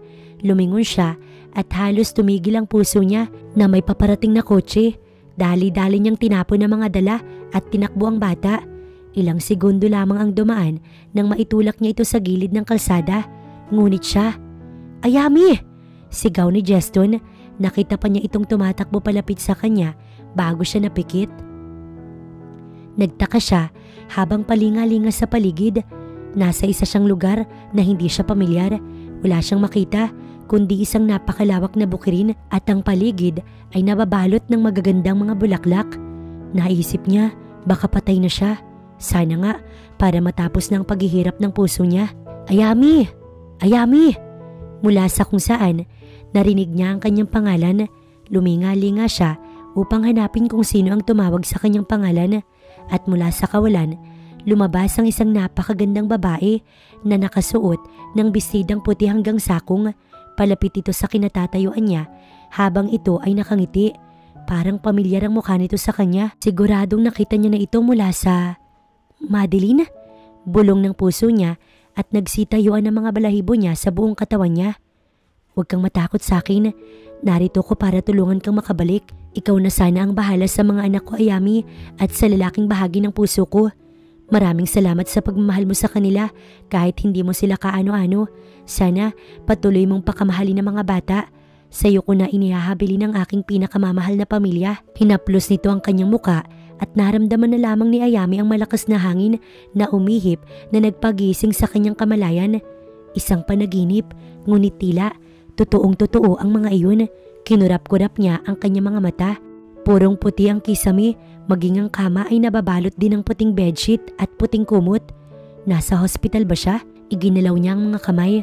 Tila may nakadagan doon, kaya tinignan niya. Si Jeston yun habang nakaupo sa monoblock na upuan. Hawak ang kanyang kamay. Nakatulog na yata to. Parang nahawa siya bigla. Kukunin niya na sana ang kamay nang mukhang maramdaman nito na gumalaw siya. Kaya bigla itong nagising. Ayami? Garalgal na tinig na bungad sa kanya. Tila galing ito sa pag-iyak dahil sa basang mga mata at namumula rin yun. Sandali lang, tatawagin ko ang... Pero hinigpitan niya ang pagkakahawak sa kamay nito na ayaw niyang paalisin ito sa tabi niya. Why? Nagugutom ka ba? Gusto mo ng tubig? What do you want? Ibibili kita. Aligagang sambit nito. Napaluha siya. Naalala niya ang beli ni Madeline sa kanyang panaginip. Shh, please, don't cry. I'm sorry, I'm really sorry. Lumapit ito at pinunasan ng mga luha niya. Bumangon siya sa tulong ni Jeston. Please, huwag ka nang umiyak. Kasalanan ko ang... Magpapaliwanag pa sana ito nang yakapin ni Ayami ng mahigpit ang binata na kinagulat mismo nito. Humagulgol siya na hindi niya alam kung bakit. Siguro dahil natakot lamang siya na baka hindi na siya magising o diretso na siya sa langit kanina. Pero nagpapasalamat siya dahil narito pa rin pala siya, buhay at kasama si Jeston sa tabi niya. Takot na takot siya kaya siguro ganito ang nararamdaman niya ngayon. Tama na ang iyak, makakasama yan sa inyo ni baby. Nakangiti nitong sabi. Nagtaka man siya, kunot noong tumingin ito sa lalaki. Buntis ka at magiging daddy na ulit ako. Hindi siya agad nakapagsalita dahil sa narinig. Buntis siya? Buntis ako? Gulat na tanong niya. Tumango si Jeston na may malapad ng ngiti. May kinuha ito sa bulsa at ipinasuot agad ang singsing na hawak. Pakakasal ka sa akin. Agad na wika nito na hindi man lang nagtanong. Pero paano ang mga bata? Naluluha niyang sabi. Kailangan ba sa pagmulat niya ng mata, dapat ganitong gulatan? No need to worry. Alam na nila, lalong-lalo na ni Jesseline. Katunayan, patungo na sila dito para dalawin ka. Ano yung nakita ko sa kwarto mo? At kaagad na kinuha ang isang mansanas at ibinato sa lalaki. Umilag naman ito agad at mabuti na lang ay nakailag. Sorry, kagagawa ni Laura yun. Please, sweetie, hindi ko alam na may gamot ang kape na binigay niya sa akin. Please, pinalayas ko na siya, huwag ka na magalit. Nagmamakaawa nitong sabi. Ganun, hindi ka man lang nagising, nakayakap ka pa sa kanya. At muling kumuha ng orange at ibinato kay Jeston. Ouch, sorry na, hindi ko naman. Hindi mo alam ganun. Muling lumipad ang orange at tinamaan ito sa tiyan. Ouch, ngiwi nitong bigkas. Ang sakit, ouch. Hiyaw muli ni Jeston kaya't nagalala siyang bigla. Tumayo siya kahit may dextrose ang pulsuhan. Sorry, okay ka lang ba? Hoy Jess! Ngunit nagulat na lamang siya nang bigla siya nitong hilahin ng mahina at niyakap ng buong higpit. I'm sorry, bulong nito. Tila nakaramdam siya ng kapayapaan sa pagyakap nito sa kanya. You may now kiss the bride. Mga salita ng pari na siyang hinihintay ng lalaki. Malapad ng ngiti habang itinataas nito ang belo ni Ayami. Finally, you're mine. Bulong nito bago siya siniil ng halik. Isang halik na nagpakilig at nagpahiyaw sa lahat ng tao at nakasaksi sa kasal nila. Mga taong malalapit sa kanila, mga kamag-anak at kakilala. Umiiyak pa ang nanay ni Ayami na noong isang linggo lang na-inform na ikakasal na ang anak nito. Ay, tama na yan, ano ka ba? Nakakahiya. Bulong ng kapatid ni Ayami na si Yuna. Hindi ko mapigilan anak. Hinagod pa nito ang likod ng matanda. Kaya haya habang nakangiti dahil sa wakas ay muling naging masaya ang kanyang kaibigan. Iyon lamang ang hiling niya, maging happy ending ang love story nito. Alam niya kung gaano naghirap at nalugmok si Jeston nung nawala ang asawa nito. Ngunit ngayon, kitang-kita niya kung paano ito muling sumaya at ngumiti. Stop smiling wife, nanggigigil ako sa iyo. Pasimpleng bulong ni Maddox sa asawa na katabi lamang niya sa upuan. Dilingon siya ng babae at nginitian. Tigilan mo nga yan, 5 na yung anak mo, ganyan ka pa rin. Pasimple niya itong kinurot sa hita. Bakit? Kayang-kaya ko pa yung dagdagan kung gugustuhin ko. Muli niyang kinurot ang asawa kaya ito napaiktad. Okay fine, pasalamat ka't nandito tayo sa simbahan, pero can we go now? Pinanlakihan niya ito ng mata kaya hindi na ito nagsalita pa. Kay Jesseline na tinanggap ang bago nilang mami kahit na nangakong hindi na papayag na magkaroon ng asawa ulit yung daddy nito. Pero biglang nagbago ang pananaw dahil sa nakitang pagsagip ni Ayami sa kapatid nito. Flower girl ang panganay nila at napakagandang bata nito. Jesseline, stop pushing me. Baka mahulog ako. Reklamo nito dahil sa likod ng bunsong kapatid habang nakaupo sila. Ete kasi yung boy ang kulit niya, sinusundot niya ako sa likod eh. Flower girl din ang napaka-cute na batang to. Lumingon ito sa batang nasa likod ng upuan at tama nga ang sinasabi ng kapatid nito. Hey, stop that. Gugupitin ko yung daliri mo eh. Banta niya sa batang nasa 5 taon, anak iyon ni Haya at Maddox, si Elliot. Ang akala natin minsan, kapag nawala ang isang tao o iniwan ka ng mahal mo, yun ang pinakamasakit na parte ng buhay. Nasasabi mo na, ayaw mo na, sana isama mo ko, kunin mo na lang din ako, at kung ano-ano pa. Ang akala mo, pati ang kasiyahan mo biglang naglaho, nagmukmuk, nagkulong at naging malungkutin. Pero isipin mo, may dahilan ng lahat ng nangyayari sa'yo. Alam ng Diyos kung tama na o hindi pa yung isang bagay o tao para sa'yo. Sumunod ka lamang sa paraan niya, sa proseso niya dahil marami pa siyang plano para sa'yo. At itong tandaan mo, kapag may nawala ay may darating din. Huwag ka lang susuko, huwag kang panghihinaan ng loob. Nawala man o iniwan ka man, ituloy mo pa rin ang buhay at isipin mo na lahat ng yan, parte ng buhay mo. Magiging masaya kang muli kapag tinanggap mo na wala na siya sa'yo. Kapag tinanggap mo na hindi na siyang nakalaan para sa'yo. Sa mundo kasi natin, may mga bagay na kailangang lumisan. May mga taong namamaalam, hindi tayo permanente sa mundong ibabaw. Hindi rin natin hawak ang buhay nating lahat. Siya lamang nakakaalam kung tama na ba ang inilagi mo rito sa lupa o hindi pa. Sorry para kay Jeston na halos sumuko na dahil sa pagkawala noon ni Madeline. Itinakwil niya ang mundo at namuhay sa paraang alam nito. Ngunit salamat kay Ayami na hindi sumuko at nagpatuloy lamang para maibalik ang dating sigla ng mga naiwan ni Madeline. Ngayon masasabi niya na nakaya niya ang sinabi ng nanay mo na niya. Huwag mong susukuan ng mga bata. Mami, si ate patakbong lumapit si Jessie Lee sa babaeng nakaupo sa lanay ng mga oras na yun. Hinihintay ang paglubog ng araw. Nasa likod nito si Jeston na tila may naaalala sa tagpong to. Ngunit nakangiti habang yakap mula sa likod ang asawang 5 buwan ng buntis. Mga bata, huwag kayong tumakbo. Baka madapa kayo. Aniya at sumandig sa asawa na nasa likuran niya. Mami, si Jessie Lee, pinakailaman na naman yung gamit ko. Narinig pa niyang sigaw ni Jesseline. Ganito ang sitwasyon nila araw-araw pero parang musika na iyon sa pandinig nilang mag-asawa. Awatin mo nga yung mga bata dun, mahal. Nilingon niya si Jeston pero hindi ito sumunod at hinigpitan pa ang yakap sa kanya. Don't worry, hindi naman sila nagkakasakitan. Hayaan mo na, mga bata lang yan. Napabuntong hininga siya. Ano pa bang magagawa niya? Nakaulo na yung ulo nito sa balikat niya. Nakayakap pa yung mga braso sa katawan niya. I love this man so much at mananatili na iyon habang buhay. Bulong niya sa isipan at ngumiti. I love you. Bulong niya habang nakatitig sila ng sabay sa paglubog ng araw. Mahal na mahal din kita, mahal. Noong nakaraan, dinalaw nila ang puntod ni Madeline. Nagpaalam na si Jeston sa dating pag-ibig. Kailangan itong gawin upang makahakbang na ang lalaki sa nakaraan at maglakad patungo sa kasalukuyan. At ngayon, sigurado na siya na magiging maayos at masaya na ang lahat dahil pinangako niya sa puntod ni Madeline na pakakamahalin niya ang pamilyang iniwan nito.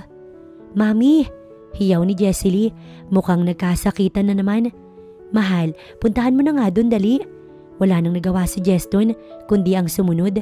Nagkakamot pa ito ng ulo habang patungo sa loob. Ngumiti siya at humugot ng hangin. Pwede ka nang mapanatag, Madeline.